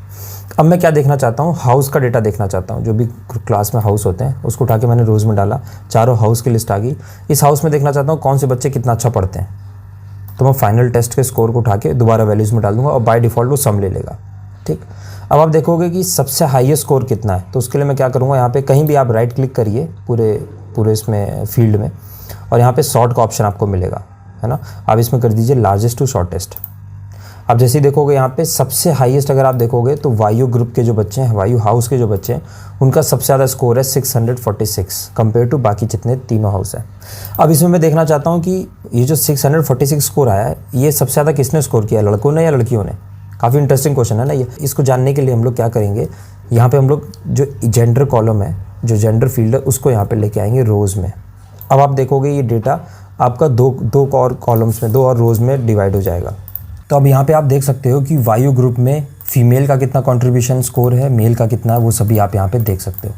तो अगर मैं वायु की बात करूँ तो इसमें सबसे ज़्यादा स्कोर किया है गर्ल्स ने, जो कि 460, बॉयज़ ने काफ़ी कम किया है 180 के आसपास, है ना। अगर मैं अग्नि की बात करता हूँ तो यहाँ पे देखो आप उल्टा है, यहाँ पे फीमेल का स्कोर सिर्फ 194 है, जबकि बॉयज़ का है 362, है ना, जो कि ज़्यादा है गर्ल्स के मुकाबले। अब अगर ये पढ़ने में आपको दिक्कत होती है, मतलब ये लेआउट आपको पसंद नहीं आता, तो इस पूरे टेबल का आप लेआउट चेंज कर सकते हो। आप कहीं भी क्लिक करिए, आपके ऊपर 2 टैब दिखेंगे, एक होगा पिवट टेबल एनालिसिस, दूसरा होगा डिज़ाइन का। आप डिज़ाइन पे क्लिक करिए, इसमें लेआउट ग्रुप होगा, इसमें आप जाइए रिपोर्ट लेआउट ग्रुप में, इसमें ऑप्शन आता है third option show in tabular form. जैसे आप इस पर क्लिक करोगे, अभी थोड़ा सा देखने में पढ़ने में ईजी हो जाता है। वायु ग्रुप मेल फीमेल, है ना, फीमेल मेल।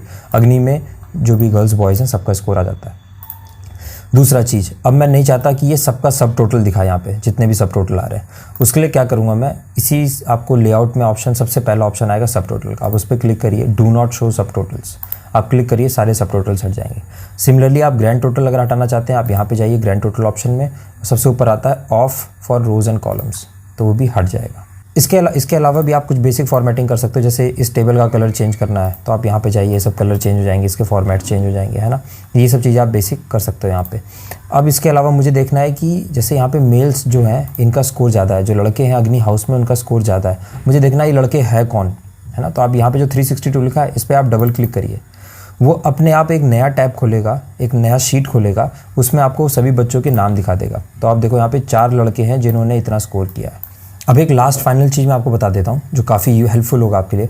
कभी कभार क्या होता है कि आपने सारा डेटा बनाया, बट आपके इस रॉ शीट में जहाँ से आप ये डेटा ला रहे हो, वहाँ पे कुछ अमेंडमेंट्स करने पड़े, कुछ चेंज करने पड़े आपको। जैसे मान लीजिए अभिमन्यु का स्कोर इस वक्त 81 है, ठीक है, ये भूमि ग्रुप का लड़का है जिसका स्कोर 81, मान लीजिए इसको मैं बढ़ा के कर देता हूँ 99, ठीक, इसका हाई स्कोर हो जाएगा। तो अब जो बॉयज़ का कंट्रीब्यूशन होना चाहिए, क्योंकि ये मेल कैटेगरी में आता है भूमि ग्रुप में, वो बढ़ जाना चाहिए।